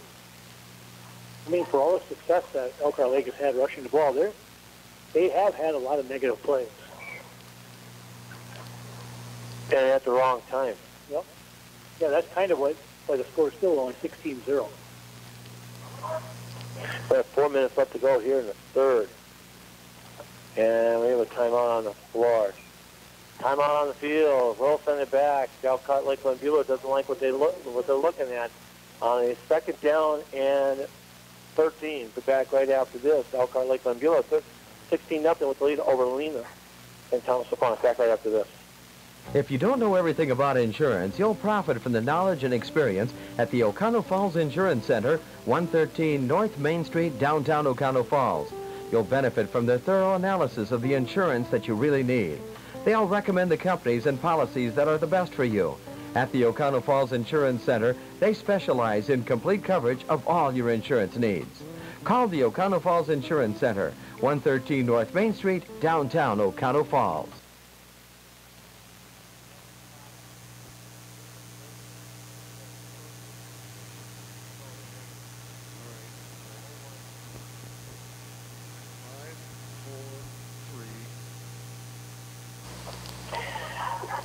Now we're here on a second down and 13. 3:58 left to go here in the quarter. And right now, Lena, giving up 16 points in that second period, has their back against the wall essentially, as they are. Well, they're deep in their own territory. They need a huge stop here. Like the first half, we're playing most of the game on Lena's end, on their end of the field. Bobodeau in motion, quarterback on the keep. And boy, he got nailed right back up the middle by 52. Anderley. Wow. He's got a couple, but man, he got stacked. And he wrapped up. He has been bouncing off guys. 3-yard pickup on the play. And it's going to be third down and a long 10. Another big couple of plays here. Lena's going to stay in the game. Offensively, I'm not sure if they have enough firepower to score. Yeah. Definitely not to score 3 times. Maybe they're just going to have to pick up a fumble and run it back. Yeah. For 1. Third down and 10 for Elkhart Lake Glenbeulah. And again, we have delay of game. Yeah, and the problem with it being 16, I almost look at that as like 4 scores. Because you have to not only score twice, then you're going to have to convert both 2-point conversion. Mm-hmm. That's their third penalty of the night for 15 yards.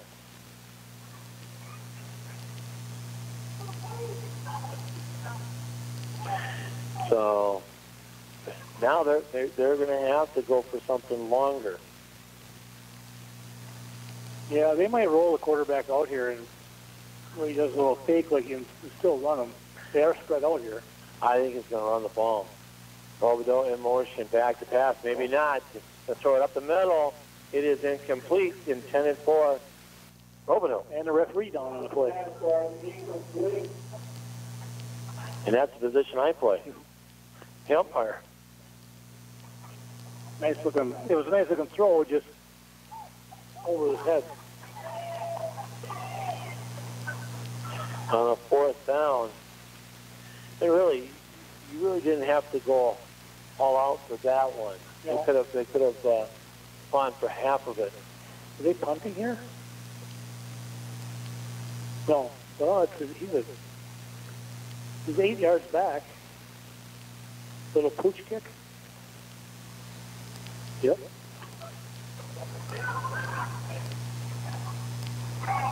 And that's going to go out about the 10-yard line. You couldn't have got a better roll. Oh, it's perfect. You know, and that's the way it usually goes. That's why one team's winning and one team's losing, because on top of running the ball the way they are, they get a punt and they get a perfect break. Yeah. So right now, St. Thomas Aquinas, St. Thomas Aquinas, with the football first down 10 at about their 14-yard line. 2:55 remaining in the third quarter, 16-0 Elkhart Lake.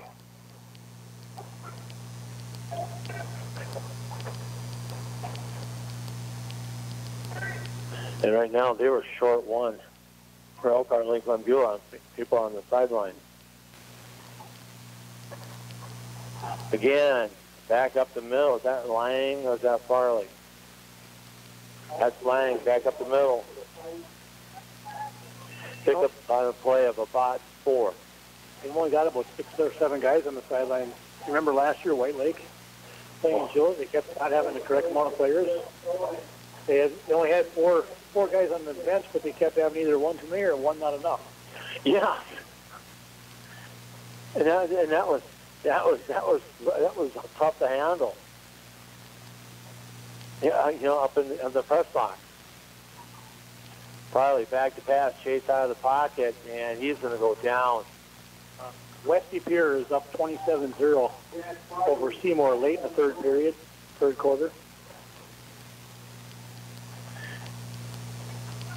Sacked all the way back to about the 8-yard line. That's for courtesy of my brother Kyle. Thanks, Tom, thanks.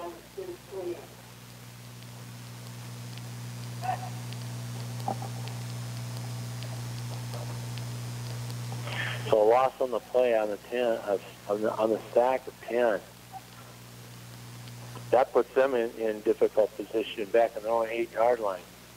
Well, the thing is, we're down a minute and a half to go in the third quarter. Marquardt on the run to the outside. He may get back to the original line of scrimmage. We just got to start taking some chances and get the ball downfield. I mean, that's the only chance they have to break one, is to throw the ball even 15, 20 yards, maybe a slant, and the defensive back misses the tackle. 4-yard pickup on the play. But now from their own 12-yard line, they'll have to punt the ball again.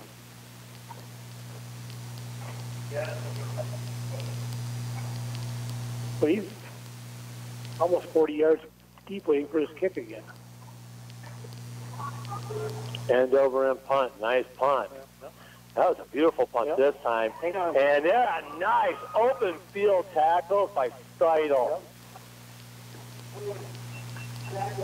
Conan did not have a prayer to go anywhere. 32-yard punt and maybe a 2-yard return. Oh, I don't know. If anything. Hey, dragged him back 2 yards. Yeah. Lena's not only do they need a stop here, they need, Elkhart Lake to help them out and give them one more turnover here. 43 seconds left to go here in the third. Like you said, they might actually need to get started here is have them put one on the carpet and pick it up and run it back in. Yeah.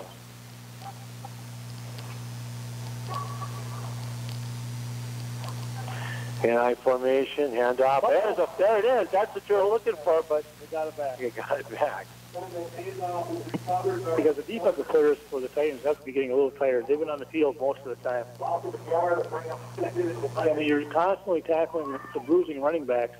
That wears on you also. Yeah. Loss in the play of 2. They run the ball. We have 1 play left here in the third quarter. I can't see them doing anything else. But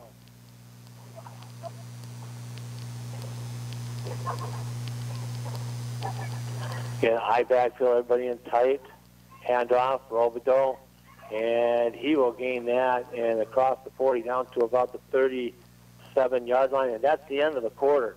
We'll take a break here. The final quarter coming up right here. Elkhart Lake 16. Lena, St. Thomas Aquinas, nothing on your home by school sports. WCO Stereo FM. This is Kirsten, General Manager of Peshtigo and O'Connell Pharmacies. Stop in today and shop our huge selection of unique gifts, home decor, and craft items. You'll be surprised. We're more than just a pharmacy. Peshtigo and O'Connell Pharmacies. Our family helping your family. Have you heard of all the mortgage options we have to offer?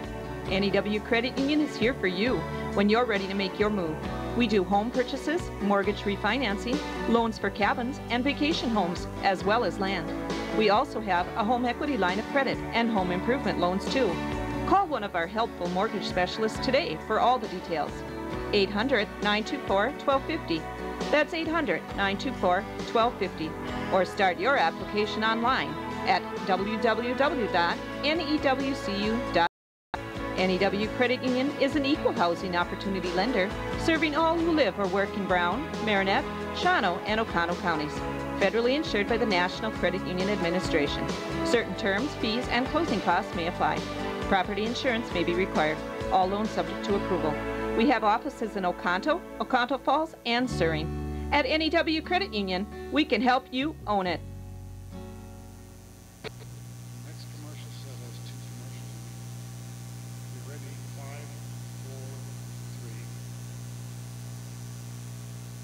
Well, we're going to get ready to start the fourth quarter. Elkhart Lakeland Beulah with a 16-0 lead.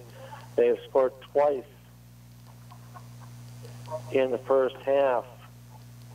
As first touchdown was a 1-yard run by Honan, and a 2-point conversion would be by Kane, and then Shaw, the quarterback, on a 16-yard run for a touchdown.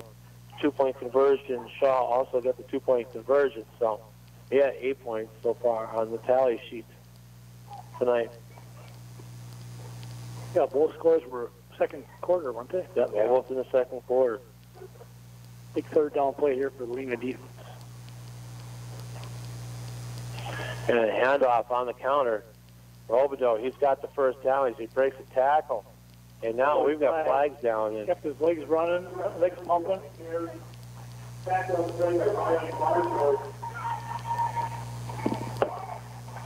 See what they're going to give him on this one.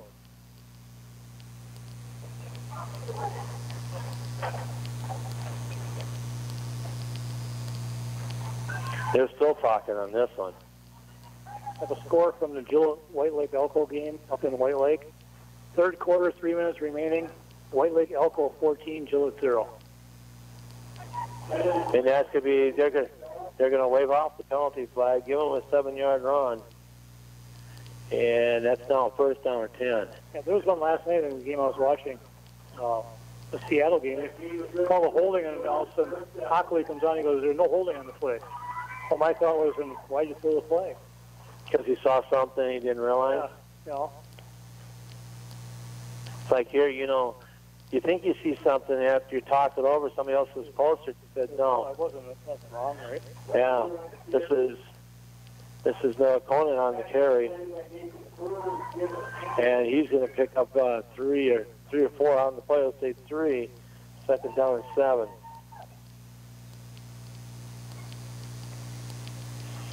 You know, I hate to say this, if the Titans don't get a stop here, that's going to be pretty much the end of the night. I think so. I guess I'm not sure they can score 2 touchdowns, let alone 3. And like I said, offensively, they've struggled all over. Second down, Shaw trying to get back in. Boy, nice open field tackle by Lang. Like I said, as well as Hooker Lake has run the ball, they've had a lot of negative plays. -5 on the play. They're down at 12, and again, this is where Lena, they've got 2 plays to stop them in, or pick up a fumble, pick up a turnover. Turnover would be the nicest right here and get this field position, because after the last possession, they don't get a first, if they're 4th and long, they're going to punt it from here. And Shaw trying to come out, looking to pass, chased out of the pocket, and out of bounds, and he'll pick up. Probably about 3 or 4 on the play. So it's Hunter Borchert chasing him. Nice job. Not letting it get too far outside. And 4th and 11 from the 32 of it, 31, 32, I'd expect them to punt the ball again. This will be a punt, not a pooch like the last one. I'll tell you, that run was a long run for 1 yard. Right. Conan going off. Let's see what's going to happen now. Remember, Elkhart Lake Labula is really taking a long time. This might not be a punt as long as he's not in the pooch. He's a little closer. Well, he could be in the pooch here, too. Yeah. Oh, and I go back. High snap. Chased out of the pocket, looking downfield. Something opening up way down, but he threw it out of bounds. Right there. Throw it right to the Lena kids. Let them intercept it. It doesn't look good on the stat sheet. It's just like it's like a punt. See, like the Lena kid knocking it down. You wouldn't see an NFL player knock the ball down. Why should they? On a 4th down, I would knock it down even then. Yeah, but they won't. They don't do it in the NFL because your next contract comes up. They don't look at passes knocked down. It's more interceptions. That'll coming off for a second for a breather. Again, this should be a game that should be taken and water breaks should be given. Again, it's Farley trying to get to the outside, and he ain't getting there. Oh, I don't mean to use improper English, but he ain't getting there. No, and Elkhart Lake just has way too much penetration. It's hard for Lena to run any plays. Yeah, they almost have to run straight at him. Any kind of pass has to be, one step, and we'll get rid of it. He's not taking 2 steps and a drop back and a 2-step drop. Right. But you have to give the Titans defense credit on that last drive. He had a lot of time to throw that ball, and they still stayed stiff. Well, we got motion again. Seidel moved, and he got set again, but Lang had to come to a stop. And he kept moving. Yeah, right now, that's the one positive way they can take out of this game is we gave up a lot of yards rushing. Our pass defense is awesome. Yeah. But we didn't give them a lot of points on the scoreboard. Right. 9:23 remaining. It doesn't matter if you give up 40 points or 50 points or 16. If you can't score, you're not winning if it's 3. Yeah. They have to get their offense together here.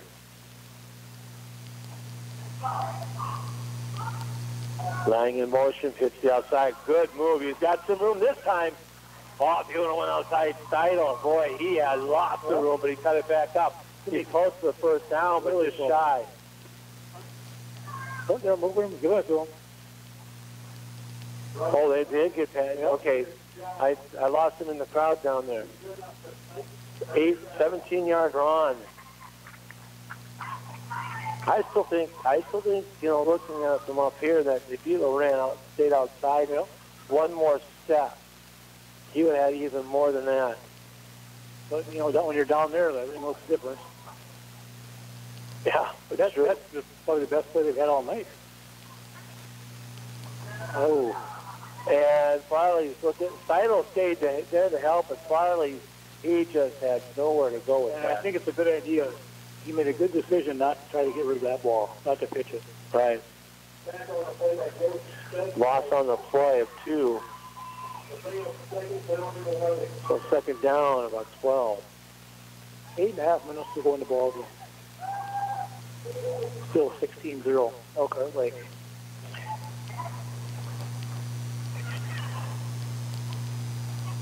And defense didn't give up a lot of yards on one of the touchdowns. They only had 15 yards to go. That's right. Back to pass. Looking out for Steidel. And he did there. He's got more yardage. Across the 45 up to about the 47-yard line. Pick up on the play of about 7. Kind of looked like a screen, except the screen with no lineman. Yeah. You know, pretty much a naked screen? Yeah, you kind of put up, I'm assuming Steidel's fairly quick, being he was on the smaller side. Mm-hmm. Get him out with the bigger guys and see if he can make them miss. So right now we're looking at a third down and about 6. Huge difference from what they had before. Steidel in motion. Farley, no. There's just no room at the end.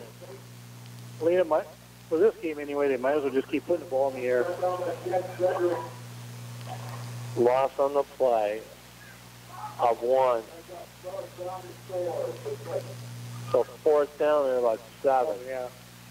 4th and 4. That's what I was thinking. I think I'm not sure what you're looking at. The other way. I was going the wrong way, yeah. Yeah. Alpine Lakeland Beulah, 4th and 4. They're going to go for it. Yeah.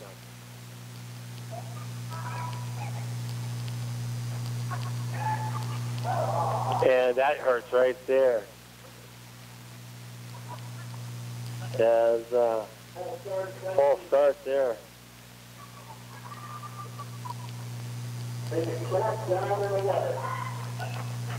You might want to punt this one. Well, the only thing is, under 7 minutes to go in the ball game, you might not get the ball back twice. Yeah, otherwise you're giving them a great field position. Yeah. They're going for it, so. 4th down, long. Farley back to pass.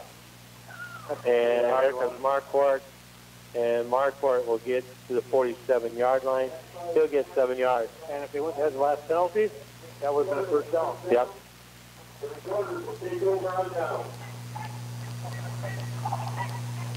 But you have to say that was one of the better offensive drives they had. Right, they moved the ball, got a few first downs. Now we have a referee's timeout to water.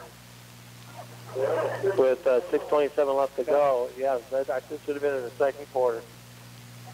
All right, we'll take a break here. Step out here on your home for high school sports. WOCO, Stereo FM, timeout.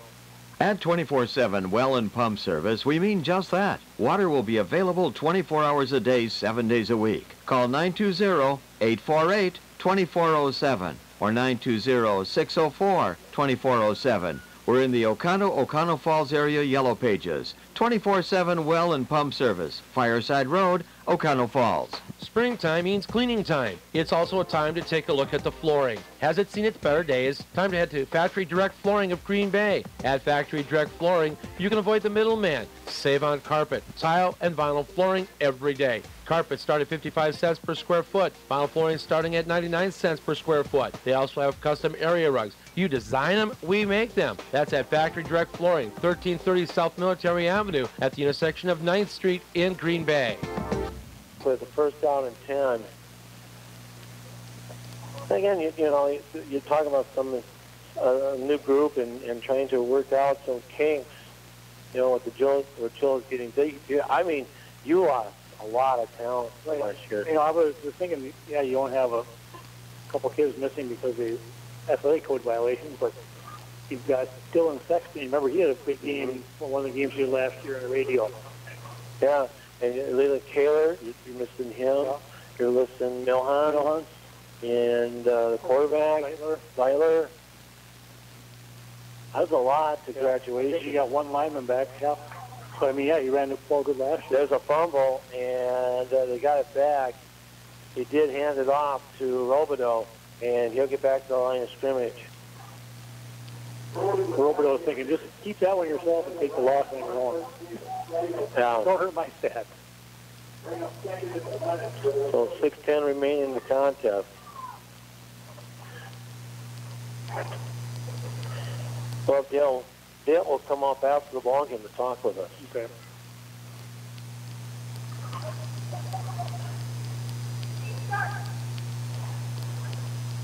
I'm not sure how happy he's going to be, but defensively, you can't say too much, say too bad. And Shaw with a pass, incomplete, well short.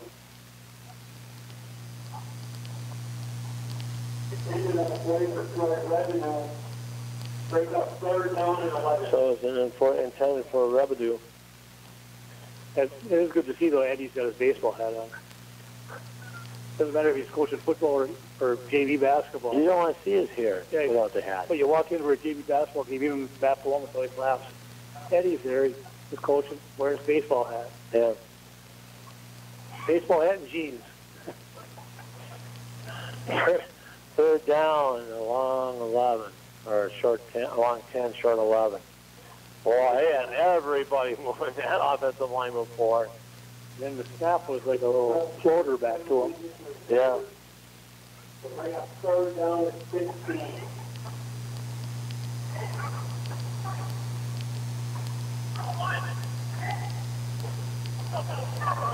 Fourth penalty for 5 yards.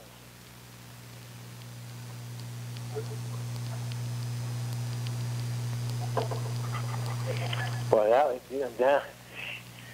we had yellow hankies all over the field on that one. So third down and a long 15. Shaw coming over the corner, trying to get to the outside. We have an illegal. We're gonna have an illegal block in the back. Yep. He's got the first down. That's coming back.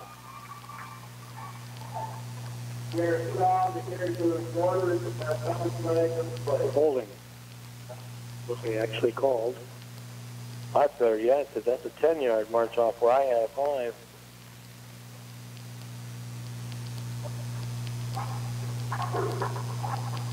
You know, here's where they, speed the games up. I always say in high school, you don't need to.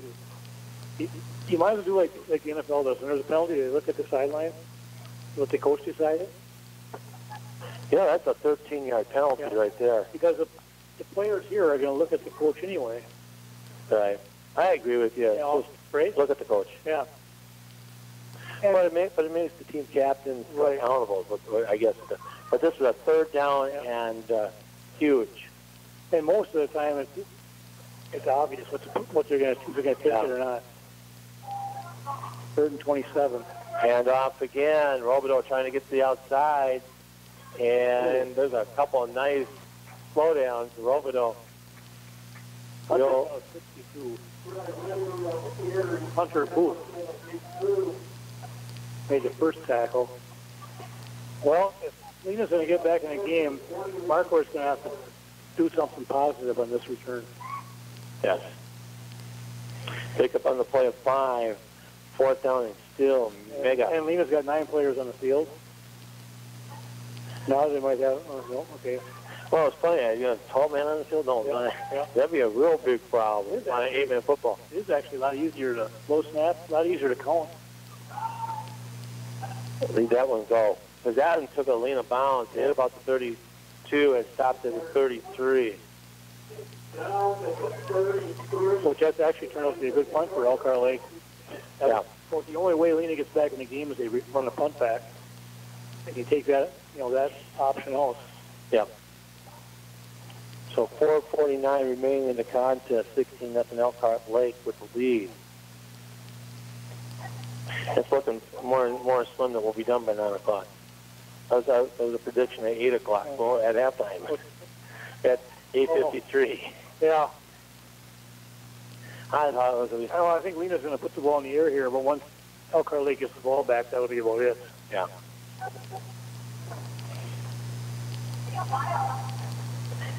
It's still going to be a fast game. Yes. Pitch to the outside, and that's a nice pop back by Marquardt lost it, but it went straight back up at him. Like almost like he, bouncing a basketball. Pick up on the play of one. The football, you do that 10 times, and 9 times it's not coming back to you. Well, that's okay. That one, we like the one time. You got lucky on that one. And they're also, they got out of bounds. Yeah, for all the listeners, WSCO Radio, WSCO Sports Radio live stream on YouTube. WSCO Sports Radio Live, YouTube, for the stream. Back to pass. Chased out of the pocket. Looking downfield. And going high up as Marquardt pulls it down at about the 50. And that's a 16-yard completion. Tough pass. He's running to his left. Threw the ball back across his body. And Marquardt coming back and going high to go get it. Yeah, he didn't wait for it to get there. He went and got it. And it is right at midfield. So first down 10 for the Titans. And I think we've got, I don't know if we got movement or what. I know we got movement on one side.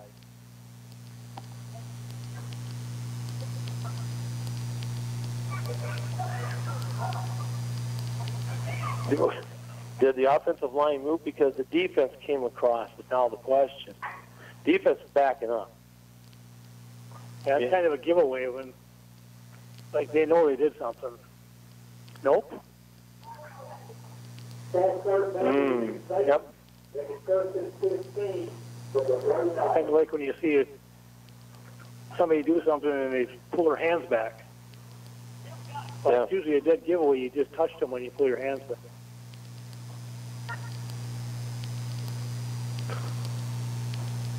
Nothing else. They need to score just to get a little momentum for the next game. Yes. Back to pass, looking downfield. He's got all by himself, stumbling and all the way down to the 20. Boy, what a catch by Stewart. Rumbling, stumbling, and bumbling at the end. Would have been nice if he could have kept his balance and scored on the play. 35-yard completion. They finally hooked up. They've had a few chances, Farley and Stewart, and they haven't been able to make a connection. What helps out is that offensive line has given Farley some time. Yeah, and they've kind of rolled him out a few times, too. Joe Theismann play. Back to pass up the middle. In and out of the hands again. Stewart had a chance. Another one that was possible. Which been caught, yeah. Oh, you're having a hard time. Do the old Joe Theismann rollout. Yeah. Just it gives the lineman a little better chance to help.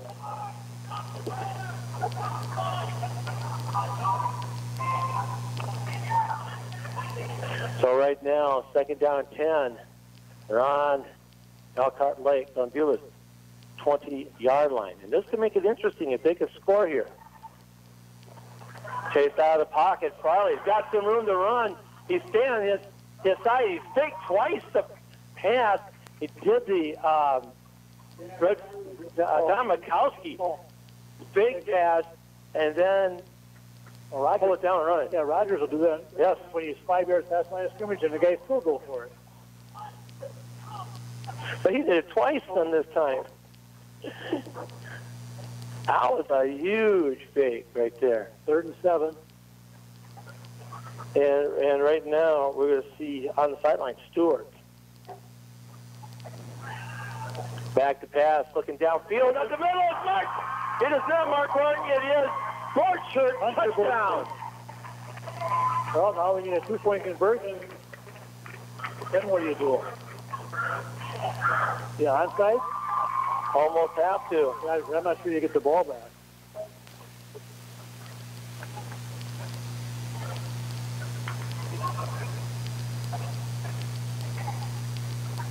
.317 remaining, 16-6. Elkhart Lake with a 2-point conversion coming up. But you know what? They found a connection that works. Yeah, right down the middle they've been going lately. Yeah. This is a big play here. Marquardt in motion. Pitch to the outside. Trying to get up. He's not going to make it. Incomplete. I think Farley could have ran it up the middle when he stopped and pitched it. It looked pretty wide open. Yeah, fake the pitch and take it back up the middle. Yep. Well, now they have to onside kick it because now you still need the ball twice. So 16-6. Well, like I said, if nothing else, they got a little momentum if they did score. And they found something that actually works. Yep. So, yeah, Farley needs to look. Yeah, I would like to see that one see a replay of that one again to see if it was open like it looked. What you do is you come out, fake the pitch, and tuck it under. You're right. There's a possibility. He would have had a better shot than getting it out to Marquardt. There was just too many people looking at Marquardt out there. Well, and for most of the night, I've been pitching to Marquardt, or anybody for that fact. Elkhart Lake has had really good pursuit. Yes. It's not just one person. The whole team is out there.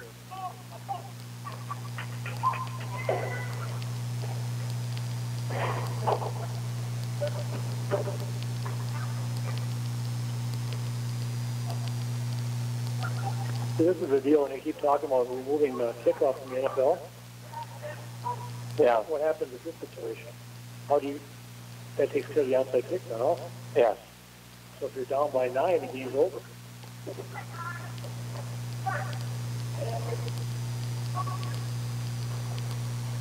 But they have to be even on each side, too, now. You can't overload one side anymore. 4-3, yeah. They never blew the whistle. That was a pretty good onside kick, too. Yeah. It was bouncing the way they wanted. I don't think it was ever blown by the head referee to kick it. So is that delay game penalty? No. But they know what direction he's going. Yeah. So they can probably line up more in this. Well, they do have. They got 5 over here. Now I would now. They have 4 over here. Okay. Now I would try and wiggle my foot over the other direction now. You know what I'm saying? Except you got Lang and Borcher on this side. They got Seidel on the other side. So. You still got hands on the other side. You just got to make sure he kicks the 10 yards. That's the biggest problem. A lot of guys kicking, they're only going 8. Yeah, well, right now it's 3 against 2 or 4 versus 4. And then they put it right back at him, and they're going to try to run it back. We got flags down. You know, he did the old kick like we did when you were a kid. Hope it gets to the guy and bounces over their head. That one, though, was a little bit too hard. Yeah. And it's against the Titans. The thing is, though, at this stage, if they've worked on kickoff teams, how many times do you think they've worked on onside kicks? Incidental face mask is what they call. Probably not a whole lot of onside kicking, covering, no coverage or kicking.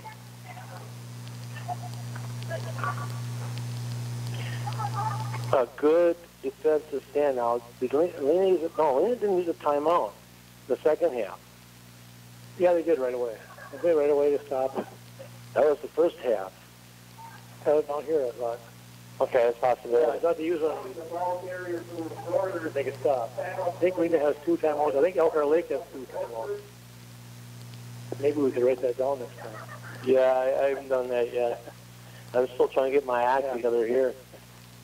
I'm just making things up as I go along. Second down, 3-yard pickup on the 5-yard corner, straight it back up the middle.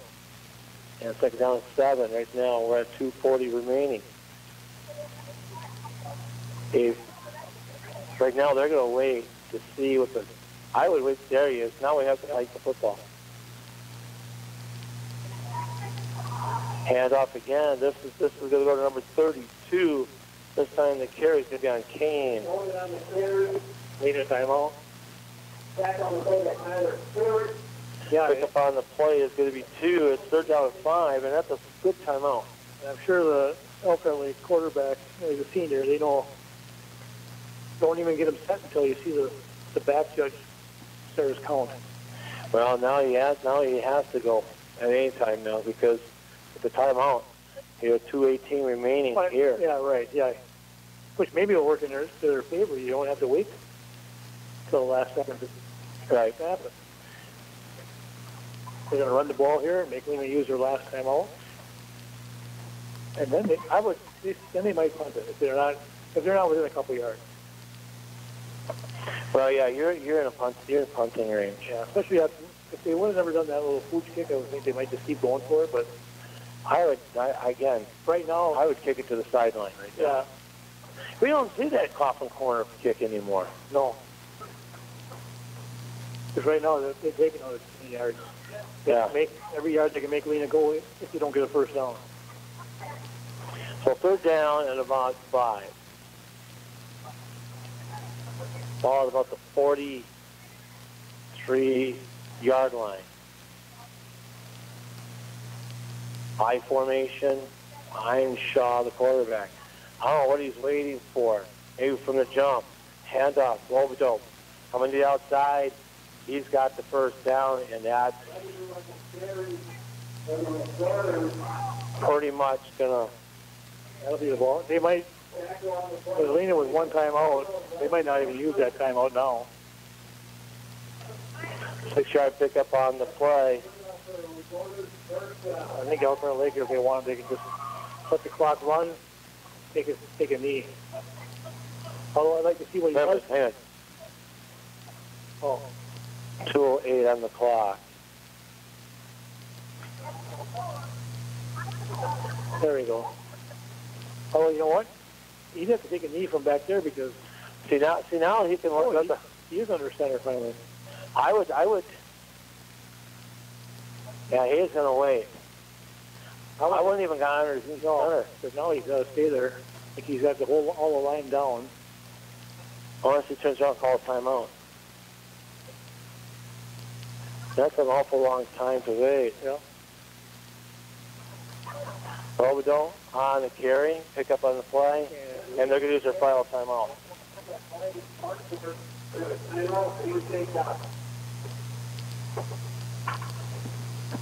Molina uses their final timeout. Second down and 9. They'll get the ball back if they can hold them.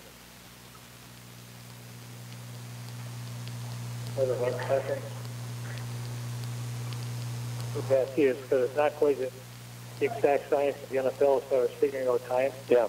Well, see, that's a 40-second clock as soon as the 45-second clock as soon as the ball's put down. Here, it depends on when the referee blows the whistle. Right. The 25-second clock starts. So it's more, it's not the exact science of how much time I'm sure they're going to use. Final from the game on TV from my brother Kyle. I believe it was Westy Pier 34, Seymour 7. That game was in Seymour. Westy Pier back on top, back. They don't reload. They reload. They don't rebuild. It's a big game by Notre Dame. Is that Steve Pier? Steve Pier won the conference last year.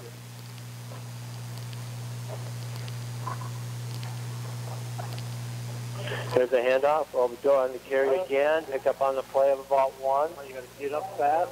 At 1:35, let's see how long before he blows the whistle. 8 seconds. So it's about 33 in the play. If they run it right to if they run it and take a delay game, it will be 33 seconds. Well, it's 25-second clock. Yeah, so we had 8 seconds before he blew the whistle. Right, so right now, 108? Yeah. Right. Oh, no. No, it's less than that now. Be 59 seconds. Handoff up the middle. Kane on the carry. They're still fighting it. And finally goes down with 52 seconds remaining. Lena did have a timeout left. Okay. So that does mean they will definitely get the ball back if they can hold them. And it's fourth and 4. So 4-yard run on that one. I didn't think they took one in the third quarter. The one you were looking at was in the beginning of the second quarter. I mean, right in the beginning of the second quarter.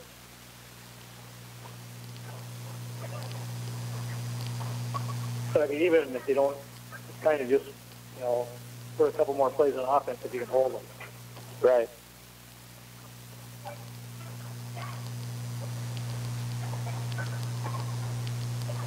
But defensively, they really held their own, and offensively, that last drive, they found the passing game. And we could have found some of that a little earlier. Yes. But they finally were giving, Farley a little bit of protection. Yeah. Time to drop back and throw. Do you think he'll drop back and throw one deep? If this isn't a run, I'll be shocked. I would be completely shocked. Quarterback sneak on top of it. He's going to get us. He's going to go in. Oh, nope. Now he can take the lead. We never ran the clock. Now we start the clock. So from the 30 all the way down to about the 10-yard line. So, a good coach would definitely take a knee right there.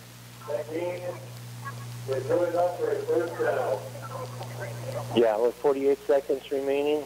Lena's out of timeouts now. One kneel. Oh, two. At least two. Clock the clock should run. We only have one kneel though.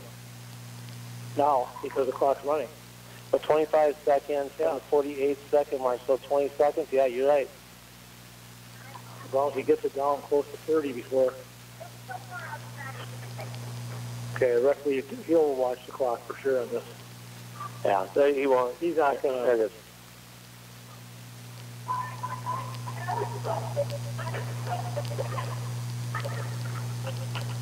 That's it. 15 seconds left. They don't even have to make another play. So that will be the end of the contest right now. Alpine Lake from Beulah will escape with a 16-6 win over the Lena St. Thomas Aquinas Titans. And a game that looked like it could have been a runaway in the first half. They close the rest of the way. Yeah, when you look at the stats for Reasonable Smile and you see the stats, and you don't see the score, you would think Lena got beat pretty bad. Not only just a 10-point game.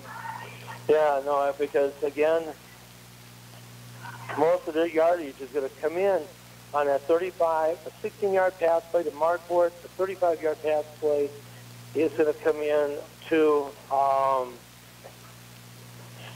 Stewart. And that's the two big plays right there. And then the 18-yard pass play for a touchdown, that came to Hunter Borchert. I mean, there is some good things to look at right there and the possibilities. I think that was the only time I remember that even threw the ball towards Borchert. Yeah. Well, he hasn't played much because he was on the sideline a little bit. So, all right, we're going to take a quick break. Come back with more on our post-game show here from Lena High School. Again, Alpine Lake Glen Beulah with a 16-6 win over the Titans. We'll be back in a little bit. Hi, folks. This is David from Witt's Piggly Wiggly in Oconto Falls. Are you sick of rising gas prices? Well, at Witt's, we have a solution. When you purchase qualified groceries with blue shelf stickers, and there's hundreds throughout our store, you build up discounts for 15 gallons of gas on your club card. Then, when you fill up at our Pig Stop pumps, just scan your card and watch the gas price drop. So scan your card, shop the blue stickers, and save money on gas at the Pig in Oconto Falls.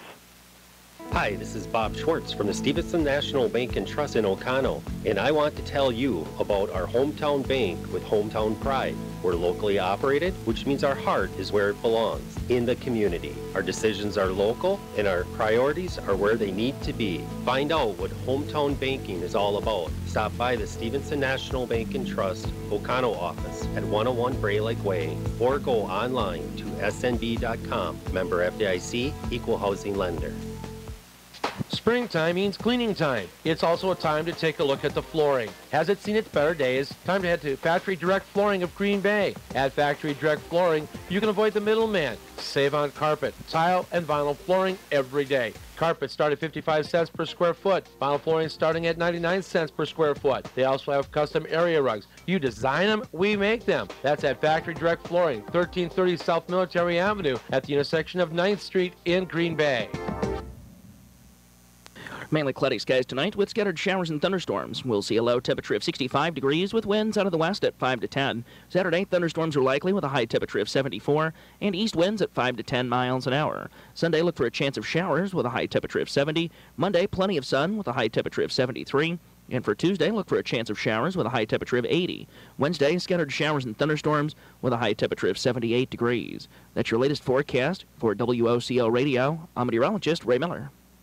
Show Coach Dale Lang's up with us, and tell you what, take away that second quarter, and this game is a whole different. And it's only 2 drives in that second quarter, and they're both short drives. Yeah, we gave a bad, gave them good field position, put ourselves in a hole. We came out flat. We didn't come out the way we should, but like you said, the second quarter is the one that really buried our hole. It was zip at the end of the first. Was zip in third. Second quarter, they got 16. We got 6 here on the end. We had things we start getting clicking. We see a lot of things that we need to improve on. We see a lot of things that we can really work on to develop and get better on this. So, though it's not a pleasant 16-6 loss, it's always tough for a loss. We did see a lot of positive things. We've seen a lot of things to build on.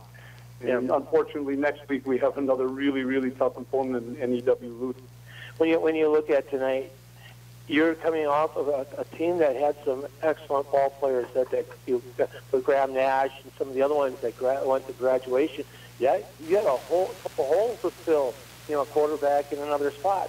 Oh, yeah, we had a lot of holes. We had a good, sound, solid line. And, a lot of times the linemen don't get a lot of the credit. And, the guy like Commodore in the back, Nash Taney was an excellent runner in those tough situations. He could pound for it. Jack's not his size. Jack doesn't have that running ability like Nash had.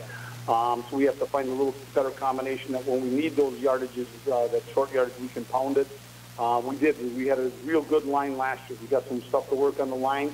I did see some nice stuff. Hunter Orchard came out there at the end. We've got some passes clicking. We've got some things going. Austin Lang had some nice runs. We got a couple play action passes, some stuff set up. So we made some adjustments at halftime. And it did. We got the spirit back up and told them, hey, they can score 16.5. We can. Unfortunately, we just didn't do it this way. When you look at it, there's not a lot of teams, 8-man teams, I've ever seen do a quarterback option like your team can do. And, because you're missing somebody else on the outside for a blocker. But there's some nice pitches out there, seeing the field, saying, okay, he's got everybody clapped in, boom. And the surprising was when he pitched around the guy's waist and hit Lang, in stride. Yeah. Like I said, we've got some good things to build upon. We've seen some positive things. It's the first week of the season. We knew we were in the rebuilding. Our expectations are aiming high. We're still aiming high.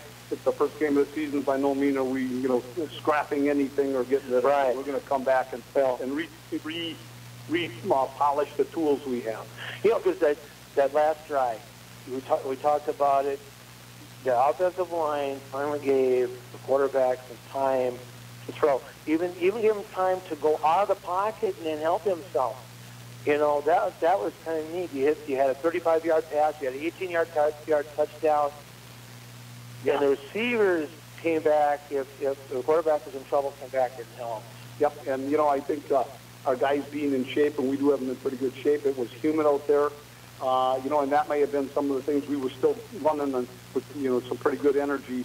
We had a few guys around. We had a few people that we could. And, like we said, we were able to do some good things.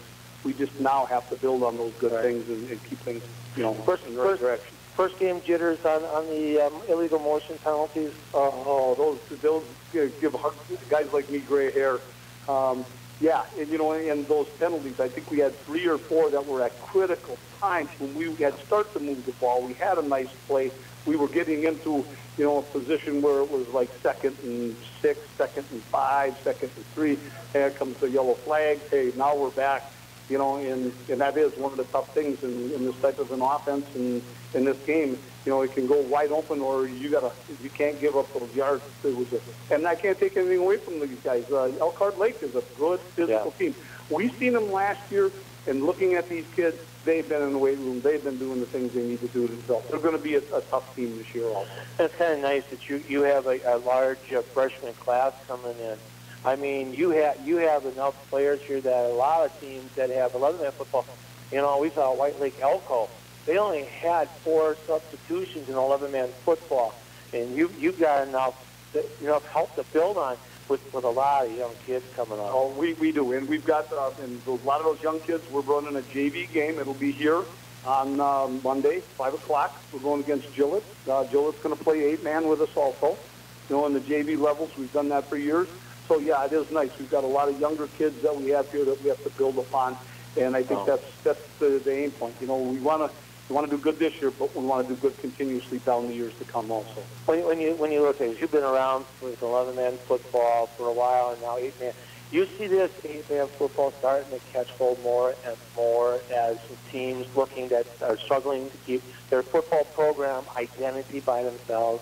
You see that coming out more and more now? Oh, definitely. You mentioned White Lake Elko. We used to play White Lake Elko all the time in 11-man football, and we said, hey, we're going to 8. We used to beat them, and that's what you need. Some of those smaller schools, hey, this is football. People can say it's not. It's still football. It's football. They're blocking and tackling, and, the biggest thing here between the 11-man and 8-man is when we do 8-man football, there are so many cutbacks and alleys that on defense, you better make the tackle on the first guy. You better have good open field tacklers, or the guy is gone for a long ways. Yep. So I'll tell you what, it's good to have you up here. I'm going to let you go and enjoy the rest of the weekend. And I know in a couple of weeks, I'll let you know in a minute, we'll be back here as we will be picking up more in football next week. We're going to be in O'Connell Falls with Little Shoe at O'Connell Falls. And then, by the way, we're going to see Three Lakes coming up on the 1st. So, but I think the 2 weekends in September is the next time I believe we are coming back here. Matter of fact, no, it is September 9th. We'll be here with Boulder Gresham. Okay, and that should be another good game, and we appreciate you doing the job. It's nice to get the word out on 8-man football. It really is football, and we're happy. I'll tell you what, we'll take a quick break, come back right after this. Have you heard of all the mortgage options we have to offer? NEW Credit Union is here for you when you're ready to make your move. We do home purchases, mortgage refinancing, loans for cabins and vacation homes, as well as land. We also have a home equity line of credit and home improvement loans too. Call one of our helpful mortgage specialists today for all the details. 800-924-1250. That's 800-924-1250. Or start your application online at www.newcu.org. NEW Credit Union is an equal housing opportunity lender serving all who live or work in Brown, Marinette, Shawano, and O'Connell counties. Federally insured by the National Credit Union Administration. Certain terms, fees, and closing costs may apply. Property insurance may be required. All loans subject to approval. We have offices in Oconto, Oconto Falls, and Suring. At NEW Credit Union, we can help you own it. They say the great American dream is starting and owning your own business. A lot of you out there right now probably do stuff on the side. Do you regard it just as hobbies and don't even include it on your taxes? What tax savings opportunities are you missing with all the loopholes that the tax code is chock full of? You need someone to drive the bus, as they say, to success. That's what I will do. Greg Anderson at the Marinette, 715-735-0583. Milking every last loophole in the tax code for your benefit. Okay, here are 5 important reasons why your son or daughter should play a high school sport. Number 1. High school sports teach valuable life lessons like self-discipline, sportsmanship, and time management skills. 2. Teens who play a high school sport have better grade point averages and fewer disciplinary problems. Number 3. High school sports help fight teen obesity and substance abuse. Here's number 4. High school sports provide wholesome, constructive after-school activity, perfect for today's families. And number 5. And high school sports are safer than ever before. Injury surveillance and research, better equipment, and the continuing education programs for coaches provided by state and national athletic associations have made high school sports safer than ever before. This message presented by the Wisconsin Interscholastic Athletic Association and the Wisconsin Athletic Directors Association. And Lena and White Lake Elko, 16-6 with a win over Lena St. Thomas Aquinas. And again, it comes to 2 short field issues where they gave up the ball in short field. They spent 3 short fields, and they only scored 2. Yeah, you're right, yeah. And it was a short field because 80% of the game was played on the even side of the field. Yeah. But the defense stiffened up enough, and you're right, there is some issues they have to tighten up on offense. There is a lot of capable people out there that can do the job, but they have to be able to work together a little bit better and tighten that up. Because you see that Farley can throw the football. Yeah, when as long as they give them a little bit of time. There's nobody can throw the ball if you got guys hanging on you, right. A second after you drop back. So next week we're in O'Connell Falls for their home opener, and they're taking on Little Chute. Weekend after that we'll have Eric and we'll be in Joe on Thursday and O'Connell Falls on Friday. And Joe lost at White Lake tonight, 14-0 was the final. Yeah. And it's again, they're just like Lena. Lena lost a lot, from graduation. Joe did the same. So, Kurt, thank you for stopping in, and it's been a good opening night. Not good as far as Lena's concerned for the loss, but they did not get blown out. And the weather was really nice for the first game, where it could have been nasty. So, again, we'll be back again on Friday night as we head to O'Connell Falls. Kirk, thanks Dale, and thank you to Lena High School for your hospitality for WOCO Sports. I'm Larry Walters reporting. Good night, everyone. The sun goes down, the stars come out, and all that counts is here and now. My universe will never be the same. I'm glad you came.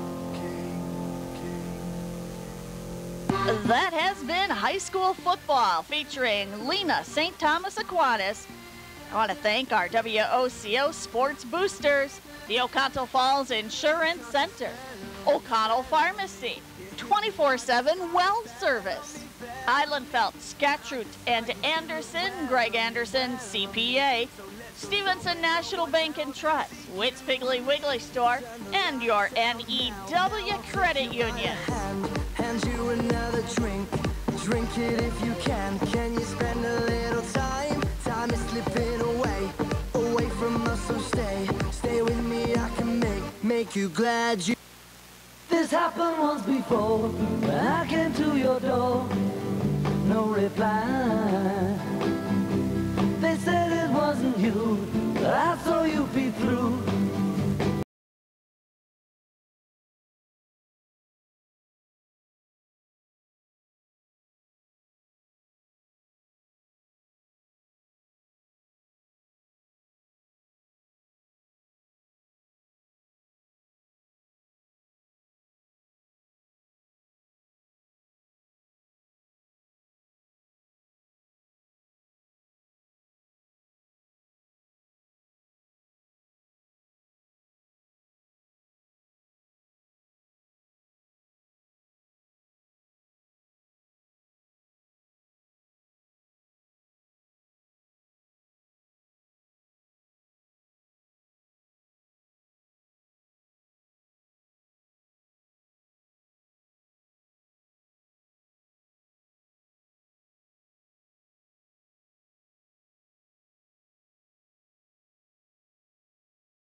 USA Radio News with Chris Barnes. The President of the United States has not visited Louisiana since it's been ravaged by deadly floods, but the Republican nominee for his job has. Obama ought to get off the golf course and get down there.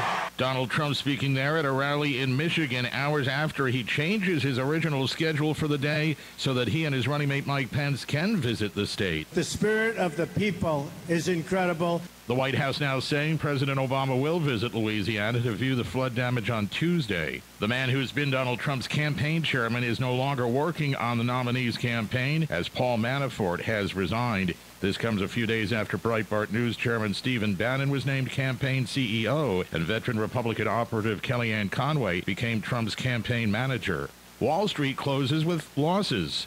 This is USA Radio News. We all want to live long, healthy lives, and we know that smoking is not a part of making that happen. We all know the dangers, but we also know that it's tough to quit smoking and make it stick. And that's where Nickel Block comes in. It comes in a little bottle, and when you put it on the filter of your cigarette, it blocks the inhalation of tar and nicotine. So you got to check this out. Go to nickelblock.tv and find out more. You can also call 877-835-6060. Now, whether this is your first time quitting or your fifth, Nickel Block is your best chance to stop smoking for good. The taste doesn't change, and neither does your satisfaction. But what does change is your dependence on nicotine. And as you increase the number of Nickel Block drops, you'll gradually decrease your tar and nicotine intake. It's that simple. It's gradual. It's effective.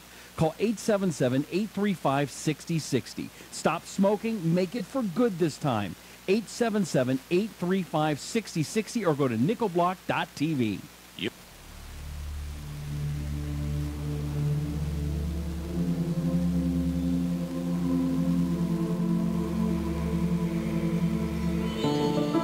Sound mysterious? It's not. It's just the sounds of now and then. Right here on WOCO Stereo FM Ocanto. Come and join us. Sit a spell. Stay for a while and enjoy the great music right here on WOCO.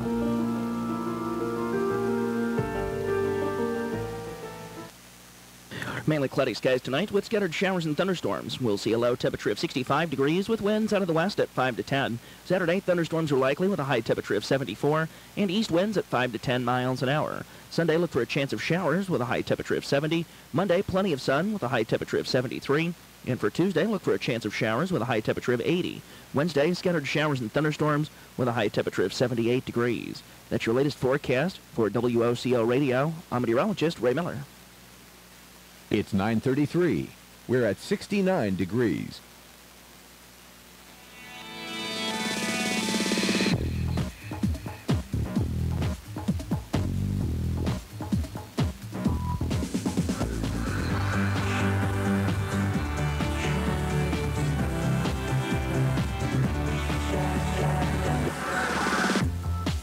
We're in trouble, I know it.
Play Spellbound and Win Monday through Friday, 9:15 after Lutheran Meditations on WOCO Stereo FM.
To get me, I think you and the moon and Neptune got it right.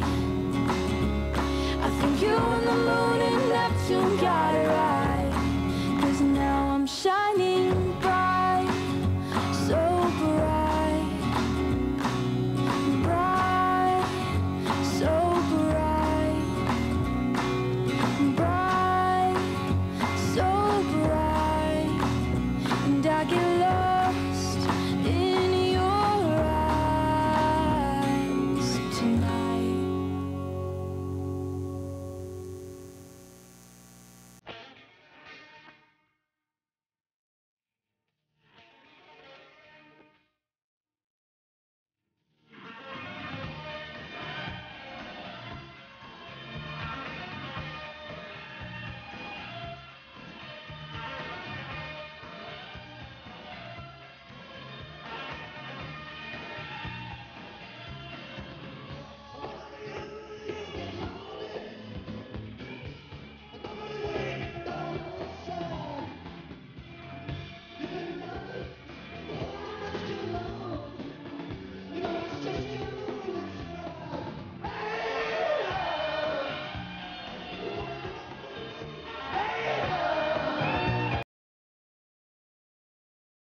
Every day I wake up at 5 to give Dad his medicine. Every day I wake up at 5 to give Dad his medicine. At 6 I make his breakfast. Every day I wake up at 5 to give Dad his medicine. At 6 I make his breakfast. At 7 I shower. Every day I wake up For those caring for a loved one, we hear you. That's why AARP created a community to help us better care for ourselves and the ones we love. Visit aarp.org/caregiving. Brought to you by AARP and the Ad Council.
News is next, right here on WOCO, Stereo FM, Oconto, Wisconsin.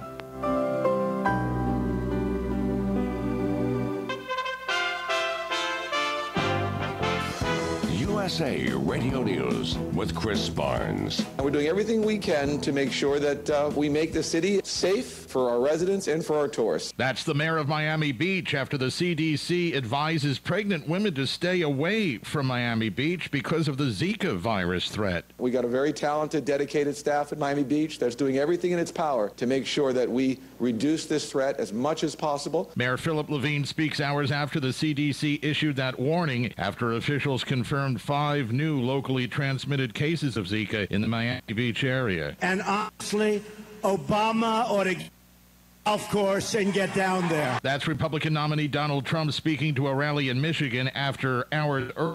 He toured parts of Louisiana affected by deadly flooding. The White House now says President Obama will be visiting flood-damaged Louisiana on Tuesday. This is USA Radio News. Hello, I'm Eric, a student at Hillsdale College. Here is Hillsdale President Larry Arnn on progressivism's appeal and danger. Progressivism has been powerful for 2 kinds of reasons. First of all, its promise is a very high promise. It claims that it can put everything right. And the second thing is, it draws on modern science for a lot of its authority, and modern science is very powerful. Modern science cured polio. Modern science put a man on the moon. The question is, what do you do with the power? If you give absolute power or excessive power to a bunch of people, over time, they're very likely to abuse it. Remember, the richest country in the history of man in peacetime has assembled a debt larger than any in history. And it is getting to the place now where it's not going to be able to afford to go on. This Constitution Minute was brought to you by Hillsdale College. To receive a free pocket Constitution and Declaration, go to constitutionminute.com. 2 days after a shakeup that brought in 2 new campaign members up at the top, the man who's been Donald Trump's campaign manager is out as Paul Manafort's resigned. Meantime, Trump's campaign is releasing its first ad of the general election campaign. In Hillary Clinton's America, the system stays rigged against Americans. Donald Trump's America is secure. The Trump ad will run in 4 battleground states through the end of the month. The states are Florida, Ohio, North Carolina, and Pennsylvania. That's correspondent Evan Heidenreich reporting. Firefighters starting to get some control over the Blue Cut fire burning 60 miles east of Los Angeles. It's charred about 37,000 acres, but containment has gone from about 4% late yesterday to about 26% today. 2 people died, 17 others were injured when 2 buses collided in Newark, New Jersey this morning. Police say one of the drivers died when the empty bus T-boned another one, nearly ripping it in half. This is USA Radio News. What's at stake at this election? A lot. From the freedom to publicly practice and proclaim your faith to the nomination of Supreme Court justices, matters of critical importance to Christians are looming in the days ahead.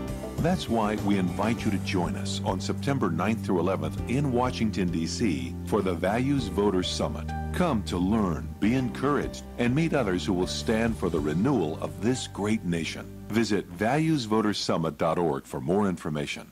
What at minimum were tall tales told by Ryan Lochte and 3 other U.S. Olympic swimmers are going to be investigated by a disciplinary commission being launched by the International Olympic Committee. Lochte and the 3 others accused of lying to police about being robbed at gunpoint. Lochte apologized today.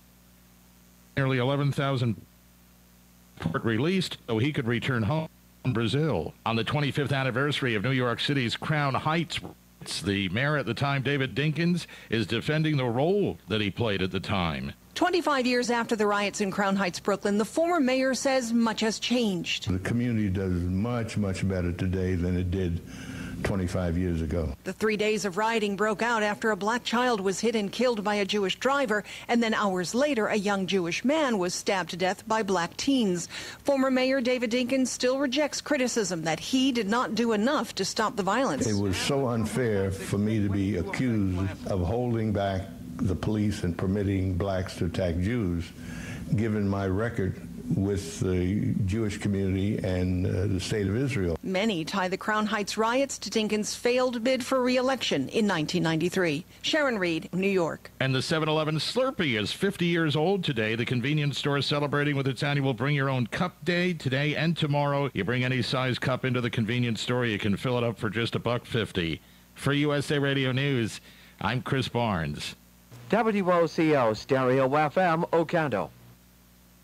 Mainly cloudy skies tonight with scattered showers and thunderstorms. We'll see a low temperature of 65 degrees with winds out of the west at 5 to 10. Saturday, thunderstorms are likely with a high temperature of 74 and east winds at 5 to 10 miles an hour. Sunday, look for a chance of showers with a high temperature of 70. Monday, plenty of sun with a high temperature of 73. And for Tuesday, look for a chance of showers with a high temperature of 80.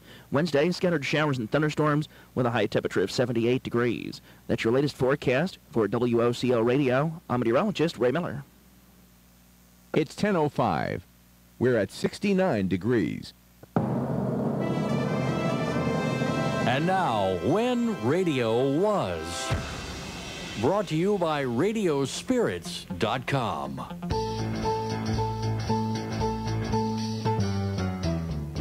I'm your host, Greg Bell, and we begin this time with Arthur Conan Doyle's literary detective, Sherlock Holmes. And after that, Bob Bailey as freelance insurance investigator, Johnny Dollar, in the second installment of The Shepherd Matter, which originally played out back in the spring of 1956.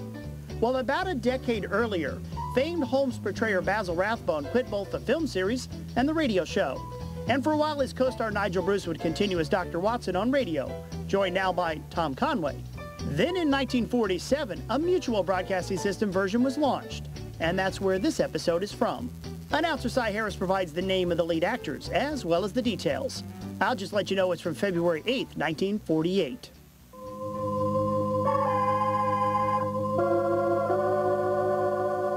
From New York City, the makers of Clipper Craft Clothes for Men and 1,036 leading retail stores from coast to coast present the world's most famous detective, Sherlock Holmes.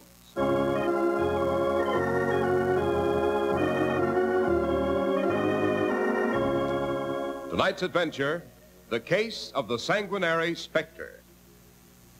Well, here we are, Dr. Watson. This time it's a sleet storm we've waded through to reach your cheerful fireside. And the Sherlock Holmes adventure, Mr. Harris. Let's not forget that's the real lodestone that brings you on these periodic pilgrimages. Right, Doctor. Nor sleet, nor snow, nor dark of night can keep this Sherlock Holmes addict from his weekly story, believe me, to paraphrase a much more famous quotation. Very flattering, I'm sure, Mr. Harris. Well, what's tonight's adventure about, Doctor? Tonight, I think I'll tell you how Holmes revisited the ancient manor called Hurlstone, and how the lady of the manor told a ghostly story which turned out to be more authentic than even she anticipated, what with the blood that dripped slowly out the wainscoting.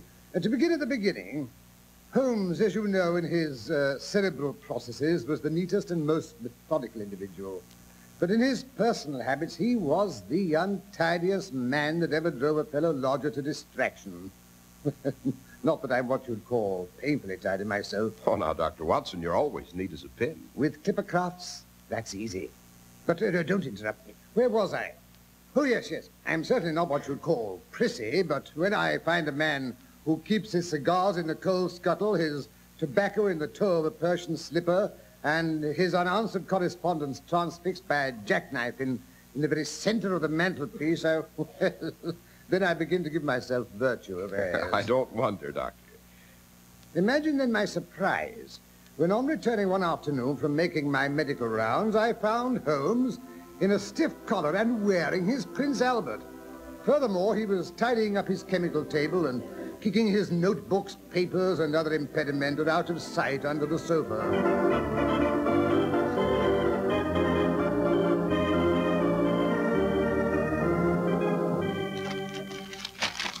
For I'm to be queen of the May, mother, for I'm to be queen of the May. Holmes! What in heaven's name is the... Watson, your overshoes. Kindly leave them outside. Can't have you tracking mud about. Holmes, have you taken leave of your senses? Aren't you feeling well? Certainly I'm feeling well. Never felt better. But don't stand there with your mouth open like a ninny. Help me clear this litter off the sofa. But what... Here, take this gasogene and the morning papers. And here's the microscope and your top hat. Oh, good Lord, there she is now. Who? Mrs. Reginald Musgrave, of course. She's coming to pay us a call. Well, don't just stand there with that stuff. Put it away somewhere. Oh, where, for the love of heaven? Behind the curtains or the door. No, wait. Chuck it here in the umbrella stand. Hurry. All right. There. All neat and shipshape. Not a thing out of place. Except your back hair, Watson. Do slap it down. There's a good chap. Oh, go to blazes. Well, open the door for Mrs. Musgrave. Open the door. Oh, Holmes, you are the most exasperating man, the most... How do you do, Dr. Watson? Won't you come in, Mrs. Musgrave? Why, it's not Mrs. Musgrave at all. It's the Honourable Alice Adair, Lady Maynooth's charming sister-in-law. I was Alice Adair, Dr. Watson, until Mr. Holmes introduced me to his old classmate, Reginald Musgrave, some months ago. It was one weekend last spring when he escorted Lady Maynooth and myself down to Sussex to view the Stuart crown. Right then and there, I fell in love with Hurlstone and determined to become its mistress. Of course, I had to marry Reggie to accomplish my purpose. Had him eating out of her hand inside of 20 minutes. One flutter of her eyelid and Reggie was a goner. And I never knew you even met the blighter. Sherlock, you mean you didn't tell him about the wedding? Now, really, that's too bad of you. Mr. Holmes was best man, Dr. Watson. Oh? Reggie and I were married in the registry office. You know how skittery middle-aged bachelors are about a big wedding. Well, my dear Alice, how are things at Hurlstone? Dreadful. I'm so annoyed with Reggie, I'm hardly speaking to him. If he goes through with it, I shall divorce him, whether I have grounds or not. Goes through with what? He's threatening to sell the estate. Oh, good Lord, no. Why, the Musgraves have always lived at Hurlstone. That's what I keep telling him. Well, besides, it's famous. It's the oldest inhabited building in the county. That's what he keeps telling me. He says it's too old to be inhabited any longer. He has absolutely no feeling for all those darling old mullioned windows and the beautiful old mantelpieces and paneling. Keeps on telling me it's damp and draughty. It's his rheumatism, of course, that makes him so unreasonable. That and that wretched Stuart crown you discovered for him, Sherlock. Did you have to do that? But, my dear Alice, he was delighted when we found the royal diadem. If I'd handed him £1 million, he couldn't have been more excited. Well, it's turned out to be a regular Frankenstein's monster. People come from all over to see this stupid thing. They come in droves, by carriage and charabanc and lorry.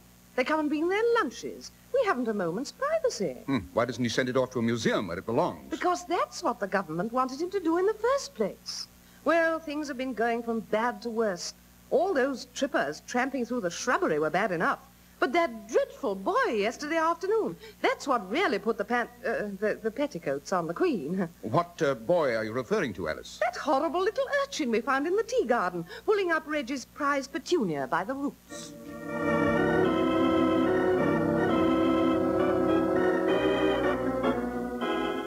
Here, I say. What's this? Oh, it's Alfie, Governor. Picking wildflowers, he is. How he do love nature. Well, tell him to stop. Those are not wild flowers. Those are my best imported French petunias. French, eh? Well, what do you know? Here, that's enough, Alfie. That's enough poses. And now we'll go and see the pretty crown. I don't want to see no crown. I want a big posy. Now, stop it, I say. Put that plant back where you found it. Do like the old man tells you, Alfie. And wipe your nose. Oh, tell him to stop that infernal racket, or I shan't permit you to see the crown at all. Here now, hold on there. You can't refuse to let Alfie see the crown. It's historic. He's got as much right to look at it as you have. That settles it. I'll sell the place, and the grounds, and the ruddy crown as well. I'll sell it to Plunkett, the Pickle King. See if I don't.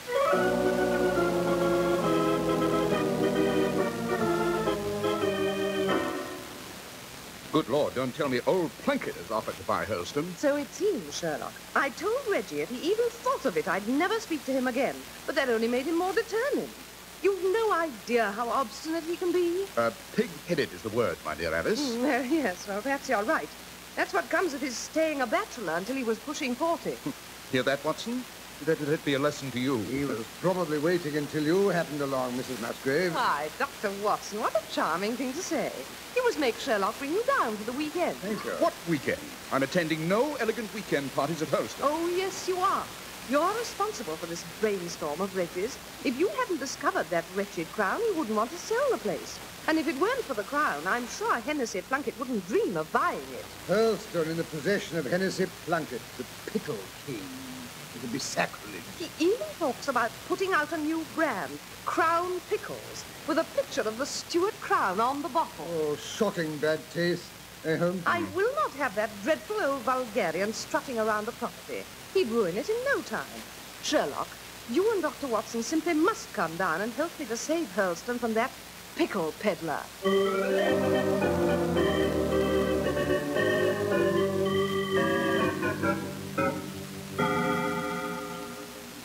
Mr. Plunkett, but how delightful to have you here for a visit. Never buy anything before I've tried a sample of it, ma'am. Might not be able to sleep here. Get terrible insomnia sometimes in the country. Well, of course, the frogs and crickets around Hurlston are rather noisy. Oh, rot. Divas, take Mr. Plunkett things up to the blue room, next to the bar. Hold on there, Musgrave. Is that the room King Charles hid out in when he was beating it up north to Scotland? No, the steward room is in the old wing, Mr. Plunkett. You wouldn't want to sleep there. There's, well, there's no plumbing in that part of the house. Oh, look here, Miss Musgrave. I was a grown man before I even knowed there was such a thing as indoor plumbing. Besides, what's good enough for King Charles is good enough for me. Yes, but that is, if you're a light sleeper, well, the ghost might keep you awake. Ghost?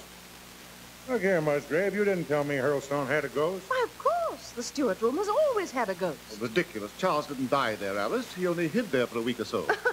Pay no attention to Reggie, Mr. Plunkett. He doesn't begin to know all the historical facts about this house. Now, since I came here, I've been reading up on all the old documents in the library. This house has had a frightening and gory history, Mr. Plunkett. Oh, Alice, really? Well, what do you know? I guess those Britishers were kind of rugged in the olden days. So the place has a ghost. You know, I've always sort of had a hankering to meet a spook. Don't have any where I come from. Really? No ghosts in Pittsville? Pittsburgh. That's where I hail from, Miss Musgrave. I was born in a shack in Shantytown. Imagine if I was to end up sleeping in the bed King Charles slept in. With a ghost besides. It's rather an unpleasant ghost, I'm afraid. The ghost of Lady Daphne, who shot her lover in the wainscoting. You don't say. Tell me about it. Well, it seems that Lady Daphne's husband was always going off to the wars, leaving her behind with her housekeeping and her needlework. Now, women didn't read in those days, you know, so she had no good books to divert her mind. Suddenly, one morning, a young huntsman, all in green, drove up on a chestnut stallion. Oh, nice color combination, my dear. Oh, don't interrupt, Reggie. Sorry. Well, it seemed that he'd been gored by a deer or something. So Lady Daphne put him in the best guest room. The one King Charles had made famous. Oh, don't be stupid, Reggie. No. This was back in the days of the Plantagenets. The Stuarts hadn't even been heard of. Lady Daphne nursed the huntsman back to health and fell in love with him. It created quite a scandal, I guess, because pretty soon even old Lord Musgrave heard about it and came sneaking back from the wars one dark night. Very unsporting of them. Eh, Musgrave? Rather, yes. Well, of course, you couldn't really sneak very successfully in the armor they wore in those days. So the Lady Daphne and her lover heard him tiptoeing up the hall. And quick as a flash, Lady Daphne shoved her lover into a sort of cupboard in the wainscoting. And when Lord Musgrave came clattering in, she was back in bed, sound asleep. She looked so pretty there, he didn't have the heart to wake her. He just called a couple of his serving men, and they boarded up the closet with the lover inside. And the lady and her lover were so terrified they never said boo. And the poor chap just sat there and quietly suffocated to death. Reggie, I thought you didn't know that story. Yes, I fancy I've read that manuscript at some time or other. Well, finally, after several days, the Lady Daphne couldn't stand the strain any longer.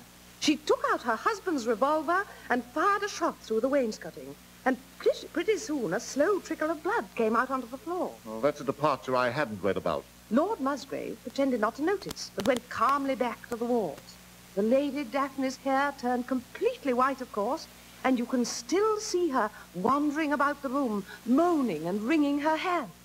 So, dear Mr. Plunkett, I really don't think you should sleep in the steward room if you suffer from insomnia. Oh, don't you worry, Miss Musgrave. If anyone's going to be scared tonight, it'll be Lady Daphne, not me.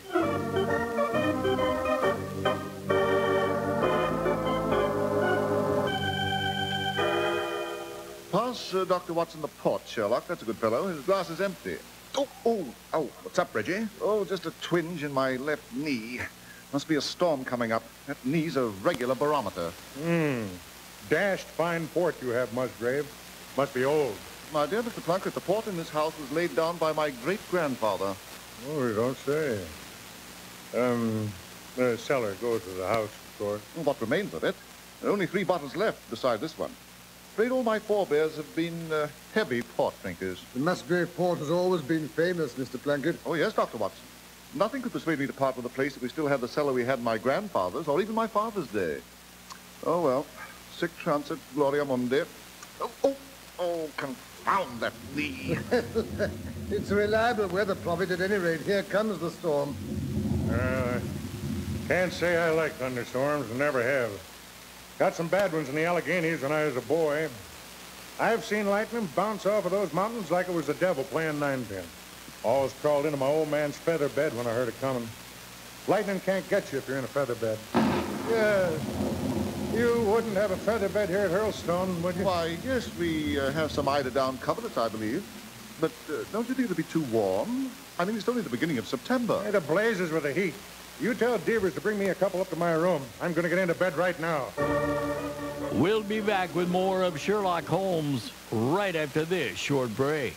The Kings of Concussion, Vince and Larry. If you don't wear your seatbelt and your car rolls, my friend, that's when your headaches begin. When your fragile body flips end over end, that's when your headaches begin.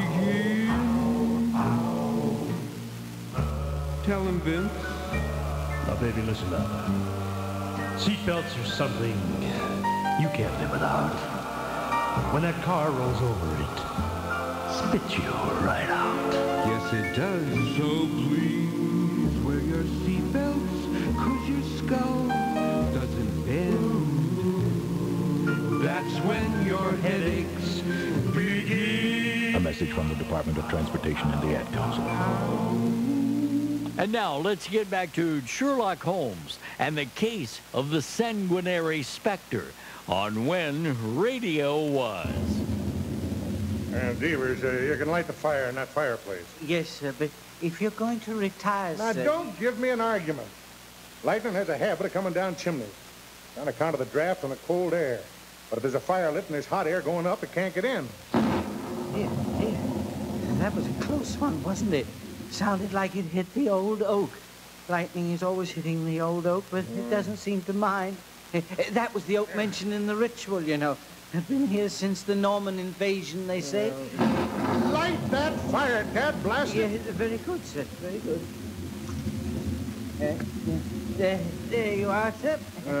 Here, help me off with my boots.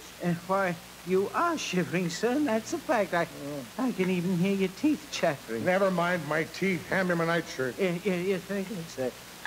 Shall I bring you some water to wash and brush your teeth in? I don't brush my teeth. I curtain them out. Out of the way. I'm getting into bed. Very good, sir. Anything else, sir? Just get out and leave me to get to sleep. Yes, sir. If you should want anything, I'm afraid you'll just have to yell, sir. There's no bell in this part of the house.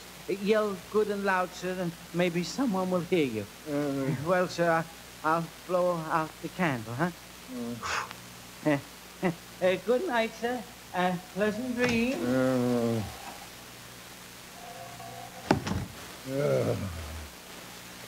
Bed's as cold as an icebox. Storm's blowing over, thank heaven. What's that? Mice. Must be mice. Whole place probably full of mice. Have to clean them out if I buy the house. Now what? Woodwork creaking. Always does in old houses. Lord, it's quiet. Can't even hear the storm. What's that? Sounds like a woman's skirts. There's a draft. Casement must have blown open. It's a curtain rustling. That's what it is. Old houses full of drafts, noises. Maybe I should think twice before I buy the place. Still, Plunkett's Crown Pickles. with a picture of the Stuart crown. Yeah, good advertising. It sounds just like a woman's petticoat. Confound it, that fire's dying down. Shadows. Nothing but shadows. That is a woman's petticoat. But I can't see anyone. Oh, rubbish, Plunkett. No such thing as ghosts. No such... What's that? Wind coming up. Wind in the chimney. Pull yourself together, Plunkett. Wonder what time it is. A light match. Look at my watch. It's half a minute to midnight. Midnight. And the ghosts and goblins. No! Match burn my fingers. Confound that creaking. I'm beginning to imagine things. Funny, I swear there was someone else in this room with me. No, don't be an idiot, Plunkett. Who could it be? Who could possibly be here? It's got a shot. A gunshot. Right here in this room. Help! Help! Someone's shooting at me! Help! Matches. Light the candle. Gotta get out of here. Oh! Oh! Floor is icy. Floor is... Oh! Oh! There's something wet and sticky. I stepped in it. Oh, blasted. My hand's shaking so I can't light the candle. At last. Now let's have a look. There is something on the floor. It's red. It's blood. It's trickling out of the wainscoting beside the fireplace. Help! Help! Get me out of here! Get me out! What's the matter? Are you hurt, Mr. Plunkett? Yes. Shots. Musgrave. You heard the shots.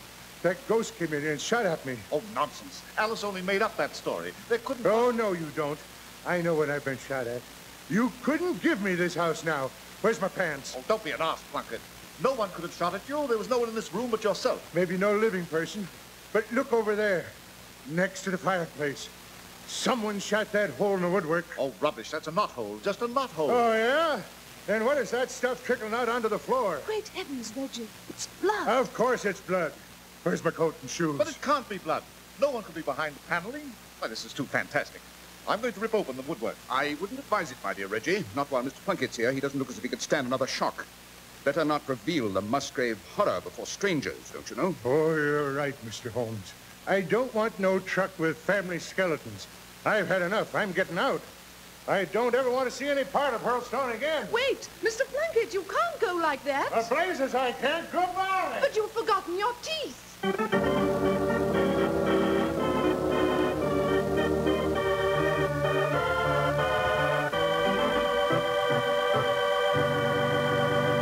And now to return to Hurlstone Manor, where Sherlock Holmes and Reginald Musgrave are ripping away the wainscoting in the Stuart room. Oh, dear. I do wish you wouldn't open up that paneling, Reggie. Better let sleeping dogs lie and all that. I had no idea that ghost story I made up would turn out to be true. Stop blithering, Alice, and hand me that chisel. Oh, I wish I'd never thought up that ghost. I wish I'd never mentioned it to old Plunkett. I never dreamt there would be anything behind that paneling. Now, calm yourself, Alice. It's not as bad as you think it is. As a matter of fact, I suspect that Reggie is in for a rather pleasant surprise. But there was a shot. 2 shots. I heard them distinctly. 2 explosions, possibly. Shots, no. I rather imagine the heat of the fire caused them. Reggie, how long since you've had a fire in that fireplace? Never. At least not as long as I can remember. And no one's used this part of the house since the other wing was built during the reign of William and Mary. Oh, confound it, this paneling won't budge. Now, yeah, I finally got a wedge in. Here, help me pry it loose. 1, 2... Oh, Reggie, I wish you wouldn't. 3... By Jove, Holmes, there is a closet back of the paneling. But it's filled with bottles.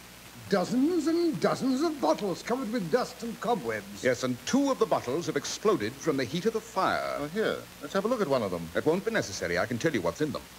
Port. Excellent port.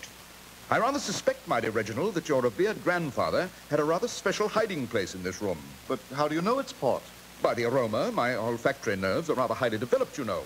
The moment I entered the room, I knew that the ruddy fluid Mr. Plunkett had stepped into wasn't blood, but something far more interesting, a superior and venerable vintage of port wine. Good Lord, and to think I nearly sold the place to that old ruffian with all these bottles still in it. I'd never forgiven myself. He'd never have appreciated them, never. Oh, Reggie, then you're not angry with me for spoiling your sale? I just couldn't bear to think of leaving Hurlston. Oh, there, my dear, I forgive you. And the next time you think up a ghost story, do try to be a bit more original. Why, Reggie, what do you mean? If old Plunkett hadn't been a complete ignoramus, he'd have recognized the incident of the lover being bricked up in the woodwork. It's one of the most famous bits of French literature, you know. By Jove, of course. No wonder I thought it sounded familiar. I don't so much mind your swiping your plots, my dear Alice. The best storytellers do, you know. Ask Dr. Watson. Oh, now really, Holmes. You must try to be a trifle more accurate, you know. Anachronisms are taboo, my dear, in the best literary circles. Why, Sherlock, what do you mean? No Plantagenet lady would go popping at her lover with a pistol. Why not? They hadn't been invented. Oh, I'll admit gunpowder was not unknown. Cannon were undoubtedly used at Crécy and Poitiers, but personal firearms for private homicide were quite unavailable. Oh, dear. Next time I'll say she finished him off with a bow and arrow. Well, never mind the historical inaccuracies. Opening this panel has been dusty work, and I'm parched. What do you say we break out a bottle and see if the contents of Grandfather's private vault is up to standard? An excellent idea, my dear Reggie. An excellent idea. Very well. But I warn you, this is one time the ladies do not leave the table while the port goes round.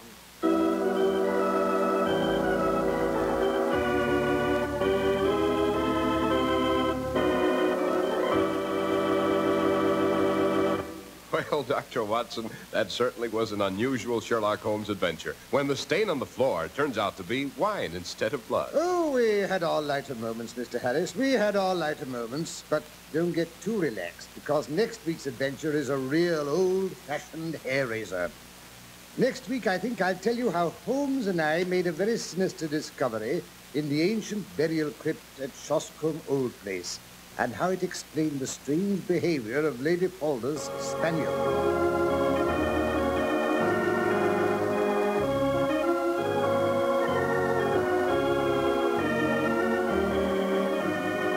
Our stories are based upon the character of Sherlock Holmes, created by Sir Arthur Conan Doyle.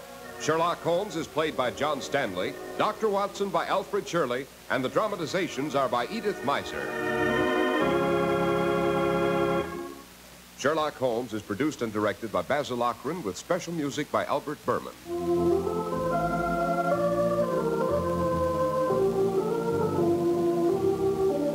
A Sherlock Holmes episode from February 8, 1948. I'm Greg Bell, and next on Win Radio was, it's the second installment of the 5-part Yours Truly Johnny Dollar storyline, The Shepherd Matter, starring Bob Bailey. We'll be right back.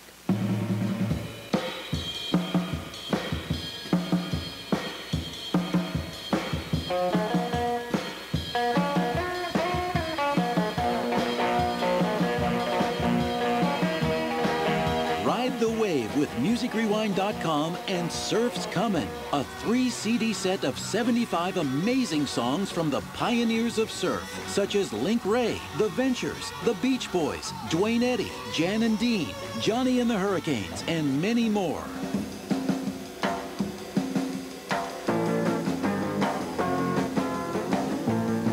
Get Surf's Comin' now at MusicRewind.com or call 800-206-5002 and pay the incredibly low price of $19.98 for this 3-CD set. Plus, receive a bonus of reduced shipping. Just enter or mention promo code SURF77.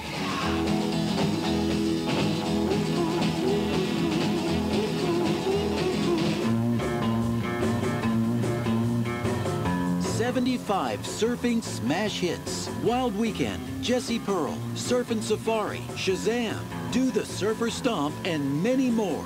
all on Surf's Comin' for only $19.98. Just go to musicrewind.com today or call 800-206-5002. Use promo code SURF77 to save on shipping.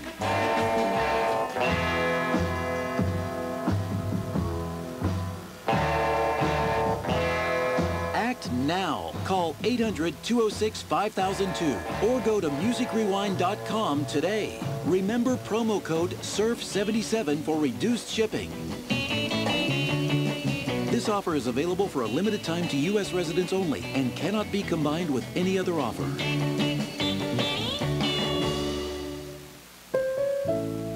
Sometimes what you want most from your car is nothing. No headaches, no surprises, no anxiety when it's late at night and you're on some distant freeway in a thunderstorm.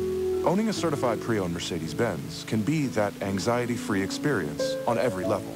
You know you're in one of the safest and most thoughtfully engineered vehicles on the road, and with an unlimited mileage warranty, you can drive as far as you want for up to 3 years, with roadside assistance included. Your sense of confidence and adventure are as unlimited as the warranty itself.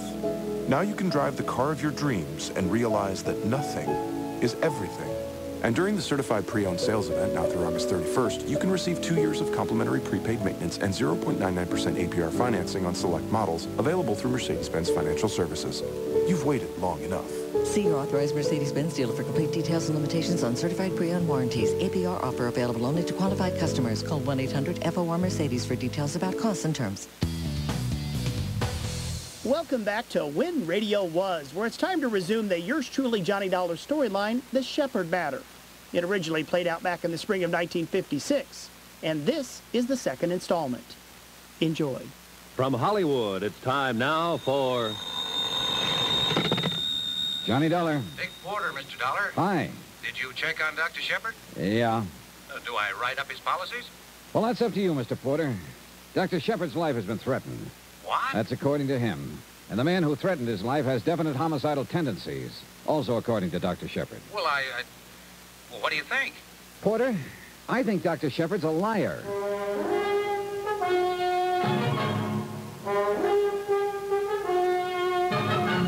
Tonight and every weekday night, Bob Bailey in the transcribed adventures of the man with the action-packed expense account, America's fabulous freelance insurance investigator. Yours truly, Johnny Dollar.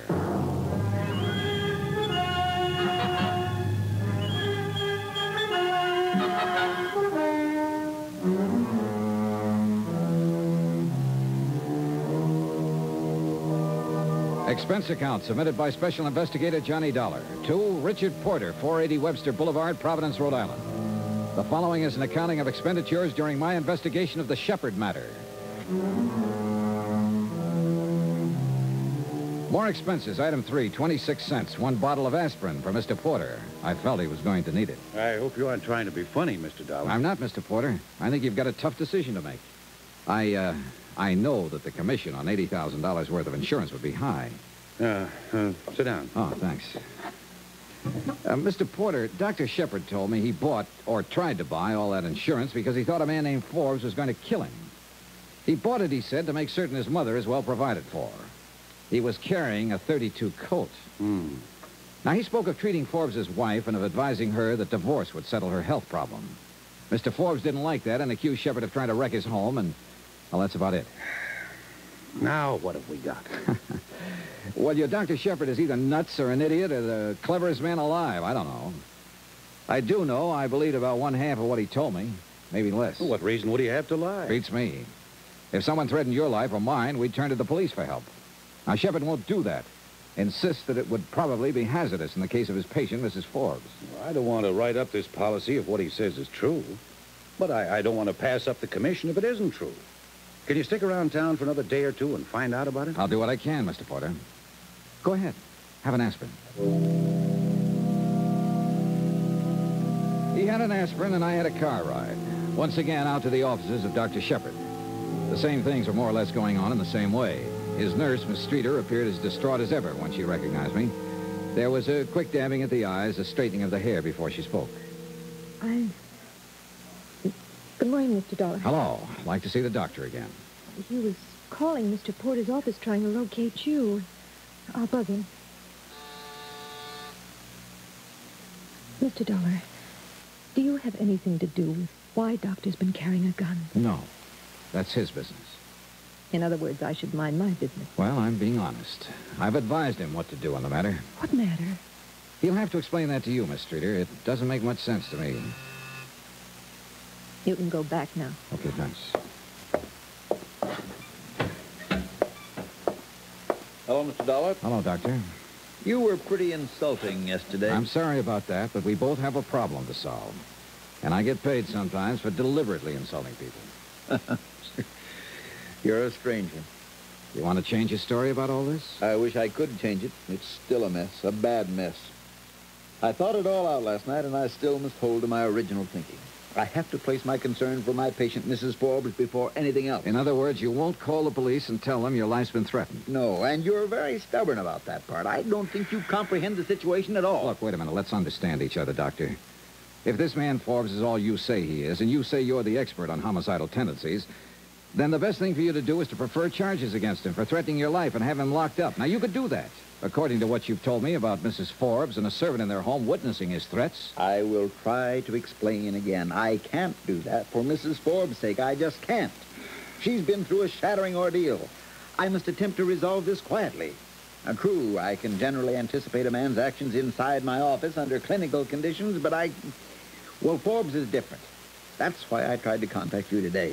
Someone like you could approach Forbes and possibly persuade him to discard his ideas of violence. Probably do it in a quiet way, too. What does Mr. Porter pay you? Well, what's that got to do with it? I'm willing to pay you. I mean, you and I don't seem to get along very well, but I phoned Porter, and he tells me you're one of the best men in your line of business. I'll pay you to go to Paul Forbes and talk to him as I've described. I can't figure you, Doctor. Now, let's you and I not get into any personality arguments. Will you do this for me for your regular fee? I was going to do it anyhow, for Mr. Porter and the fee he pays me.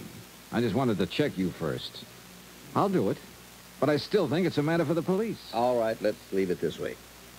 You go talk to Forbes. If you think he means to kill me, then I'll call the police and prefer charges against him, patient or no patient. How's that? That sounds a little more sensible, Doctor.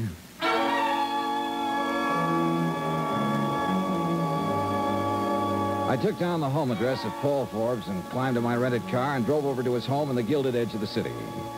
A story-and-a-half colonial with all the trimmings. Lawns, trees, Plymouth convertible, a push-button station wagon in the garage. It was a nice warm spring day, and some flowers were blooming and smelling up the area in a very nice way. Flies buzzed, bees droned, birds sang. And I went up and pressed the doorbell. I should have gone butterfly catching or taken a plane to Spokane. Yeah? I'm looking for Paul Forbes. Does he live here? Yeah, he sure does. I'm Forbes. Mr. Forbes, my name is Johnny Dollar. Dollar? Yeah, and I came over to talk to you. You get out of my way! You go! Get! The front of his gun slapped against the side of my head, and I went down to my knees. A door slammed somewhere, and someone ran away. I twisted around, trying to see what it was all about. And then I managed to get to my feet in time to see Paul Forbes plunging the Plymouth out the driveway and heading I don't know where. Oh. My goodness. What happened here? Where's Mr. Forbes? You hurt? Yeah, I'll be... Oh, Miss Forbes! Miss Forbes! Oh, let me help you, sir. Yeah, give me your arm. Yeah. We better sit you down over here. Okay, thanks. Oh, my goodness gracious, sir. How did this happen? Mr. Forbes swung a gun at me. Oh, no, sir, no, sir. Oh, no, sir. No, easy, sir. Easy. Thanks, You know, thanks. let's sit down here. What happened here? I'm afraid Mr. Forbes attacked this gentleman, Miss Forbes. Call the doctor up and then go to my medicine chest and get some swabs and a pan of cold water. Right away, ma'am. Wait, the doctor isn't necessary. It just made me dizzy. You're cut. It might be deep. Well, get the first aid things and some brandy, Upton. Right away, ma'am. This is unforgivable, just unforgivable conduct. Please, I don't know who you are. Are you a friend of Paul's? No, I'm Johnny Dollar. I wanted to discuss with your husband something. I take it you're Mrs. Forbes. Yes. Oh, Upton, set them right here. Yes, ma'am. Yes, ma'am. You feeling a little better, sir? I don't know yet. Hey, let me try some of that. Yes, certainly, sir, certainly. There we go, sir. Easy now. Easy. Thanks. How does it look to you, Upton? Well, I believe it's not too deep, Mrs. Forbes. How's it feel, Mr. Dollar? No, I don't think it's very deep. I'll be all right in a minute. Upton, go telephone Dr. Shepard and tell him to come over here immediately. Yes, ma'am. Mr. Dollar, I can't tell you how sorry I am for this. You can bring suit against us. You can do anything you want to, Mr. Dollar. Paul's temper is just ungovernable these days. He could have killed you. He took the car and ran. Yeah. I don't know what's gotten into it. 2 nights ago, he attacked my personal physician, threatened to kill him, and now he's attacked you for no reason at all. Any idea where he might have gone? Heaven only knows. Mad. That's what he is, Mr. Dollar. He's mad. You're listening to The Shepherd Matter with Johnny Dollar. We'll be back with more after this. There they were in aisle 6. She by the chocolate frosting, he by the jumbo straws. Their eyes met. They drew closer. She spoke. Excuse me, do you know where the garbanzo beans are? Yes, he said. Let me take you there. And they floated down the aisle. Garbanzo beans, he said, handing them to her. No, she said. First, the label. He looked at her with a question in his eyes. So she told him about products that were being made from paper, plastic, metal, and glass that she'd been recycling, and how recycling keeps working only when she buys products that say made from recycled materials. Oh, how she cared for the earth, and how he cared for her. Your number, he said. May I call you? She smiled. Just call 1-800-CALL-EDF. Ask for a free brochure on buying recycled. This message from the Ad Council, the U.S. EPA, and the Environmental Defense Fund. Looking for an investment with earth-shaking returns? Don't look on the stock market. Look in your supermarket. Look for any product or packaging made from recycled materials. Then buy them. Because when you buy these products, recycling keeps working. So buy recycled. In a world of investments, it's the only one that means the world to all of us. For a free brochure, call 1-800-CALL-EDF. This message from the Ad Council, the U.S. EPA, and the Environmental Defense Fund. And now let's get back to part 2 of the Shepherd Matter on when radio was. Pauline Forbes had a right to be scared from what I'd seen of her and from what I'd seen of her husband. He was an angry man with a gun in his hand, slugging at anyone in sight. She was a distraught woman with a darkening spot underneath her right eye, and it wasn't mascara. I began to wonder who needed more looking after, Dr. Shepard, Mrs. Forbes, or Johnny Dollar. Now, you just lie still now, sir. What? I guess you kind of fainted a little bit. Is there anything I can get you, sir? No, just tell me about Mr. Forbes. I beg your pardon, sir? Look, I'm an insurance investigator. I came here today to talk to Mr. Forbes about threatening Dr. Shepard's life. Oh, well, I wouldn't want to talk out of turn, sir. You better discuss that with Miss Forbes. Now, just one question. Did Mr. Forbes threaten Dr. Shepard's life? Yes, sir. You heard him? I did, sir. He attacked Dr. Shepard here 2 nights ago. Did he also attack Mrs. Forbes? Mr. Dollar, this is an unhappy house. Things have gone all wrong here these last few months. Mr. Forbes changed. Miss Forbes, well, I don't know. But please don't ask me to speak up against anyone. I'm just trying to find out the best thing to do for everybody concerned. What can you do, sir? Well, I didn't think anything like this would happen. Terrible, Doctor. Terrible. This about settles it. Now, I want you to go up to your room and lie down. There's no sense in your getting any more excited. I want to see about Mr. Dollar first. Oh, good morning, Doctor. Hello, Upton. Let's have a look at this, Dollar. Get that light. Yes, sir. How is it? Well, I don't think it's anything worse than a cut. How do you feel, Dollar? Oh, an aspirin might straighten me out. I hope so. Captain? Yes, I'll get some, sir. Dollar, I should have taken your advice yesterday. I'm going to take it now. I'm going to call the police and have this man arrested. He might kill somebody next time. Yeah, am I all right? Sit up. Dizzy? Yeah, well, that'll wear off. What'll they do to Paul? Well, they'll take him into custody and probably talk some sense to him. Oh, this is awful. You go up to your room now, Mrs. Forbes. We'll handle this. Oh, Upton, take Mrs. Forbes upstairs. Yes, sir. You just come along, Miss Forbes. Thank you. Yeah. She is not a well woman. She looks all right to me. I wish she were. I want to get an x-ray on that head. Can you come by the office this afternoon? Yeah, I guess so. Give me the police.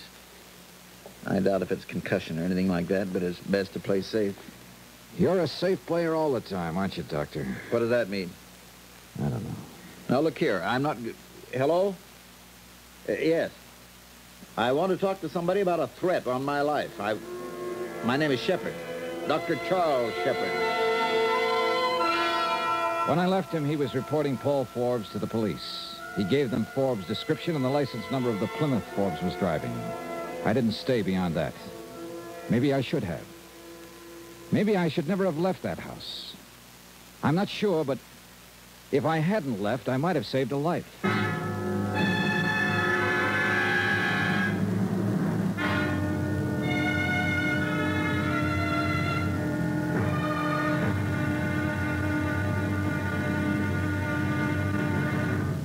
Now, here's our star to tell you about tomorrow's intriguing episode of this week's story. Tomorrow, well, the big lie is as true as little green apples. Join us, won't you, when I bite into one and spit out a bullet. Yours truly, Johnny Dollar.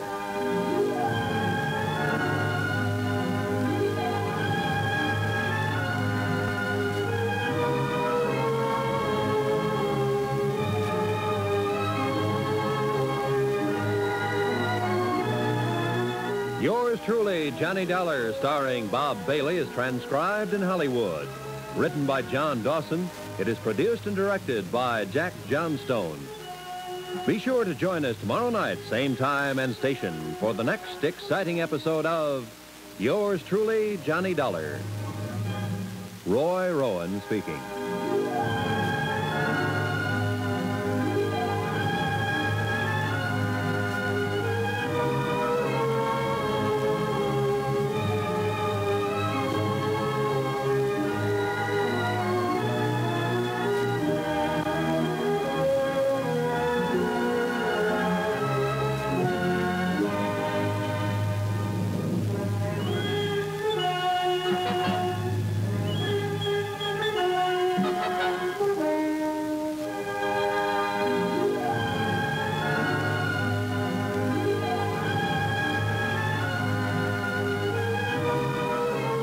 That indeed the second installment of The Shepard Matter, which originally played out back in April 1956. We'll have part 2 at the same time and day on your local radio station next week. I'm Greg Bell, and earlier we heard The Adventures of Sherlock Holmes with John Stanley and Alfred Shirley. And the announcer was Cy Harris. He was pitching for sponsor Clifford Craft Clothes. Well, Harris lived a nice long life. I'll explain, then wrap up when radio was right after this. Tired of the everyday routine? Ever dream of a life of romantic adventure? You want to get away from it all? We offer you Escape. With Radio Spirit's 10-CD collection, Escape, the Hunted and the Haunted, you'll fight against the fickle elements of nature and fortune. The wind tore at my face. My arms were aching. I felt them slipping from the rock. Embark upon expeditions to exotic locales. And then suddenly we burst out into a clearing and stopped in our tracks. For ahead of us, dark and ancient, its stones worn by tropic rains, grown over with lichen and moss, was a Mayan pyramid, built by men dead for centuries, lost and forgotten in the Valle Diablo. Free yourself from the four walls of today with 10 hours of high adventure. People! Here, sit down, sit down. Catch your breath. People! Mars has people. All right, now take your time. You want a drink? Mars is inhabited. Escape, the Hunted and the Haunted is regularly priced at $39.98. But when Radio Oz listeners can get it today for only $19.99, that's half price and get free standard shipping. Just go to radiospirits.com or call 800-833-4248 and use offer code ESCAPE77. When we came into the open alleyway, we were on the very edge of the village, on a crooked path that ran between the walls and backs of the buildings on one side and the dark, dense mass of the Valle Diablo jungle on the other. Hurry now. Intrigue, adventure, and romance await. Get Escape, the Hunted and the Haunted today at radiospirits.com or call 800-833-4248 and use offer code ESCAPE77. This offer is available for a limited time to U.S. residents only and cannot be combined with any other offer. Don't pay more for your new hardwood floor. Lumber Liquidators is the style you want for less. This week, get our newest looks from just $179. And it's your last chance to get 20% off all in-stock Dream Home laminate flooring packages. And up to 15% off pre-finished hardwood with coupon. Get special stack-out deals at every store with 20% off or more on clearance. And more incredible deals from just 69 cents. Plus special financing. Visit LumberLiquidators.com to find a store near you and get the best deals on the floor you want by Tuesday. In this box, we have a lidocaine pain patch. And in this box, we have what looks to be another pain patch, Blue Emu's Lidocare. Lidocare offers 4% lidocaine. It's odor-free, ultra-flexible, and it's the only non-water-based lidocaine patch. Yes, I said only. So if you'd prefer this to this, find us at Walgreens, CVS, or Amazon.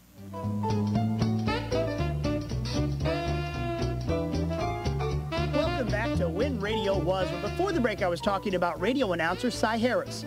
We heard him earlier pitching for sponsor Clipper Craft Clothes on The Adventures of Sherlock Holmes. Well, he also worked on The Big Story and The Cavalcade of America, and served as the commercial spokesman for Cheerios and Wheaties on the Lone Ranger radio show in 1955-56. Cy Harris retired to the Grand Teton area, residing in Kelly, Wyoming, until he passed away in 2007, just a couple of weeks shy of his 92nd birthday. I'm Greg Bell, and that'll do it for now, but remember to take a moment and visit the website, which is whenradiowas.com. Until next time, I bid you farewell.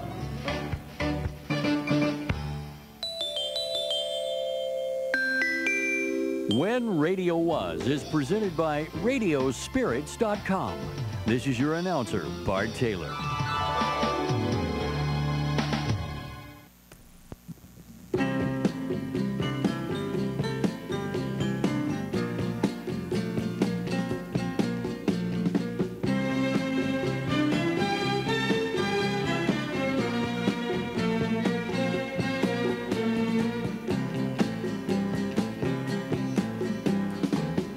Here comes that rainy day.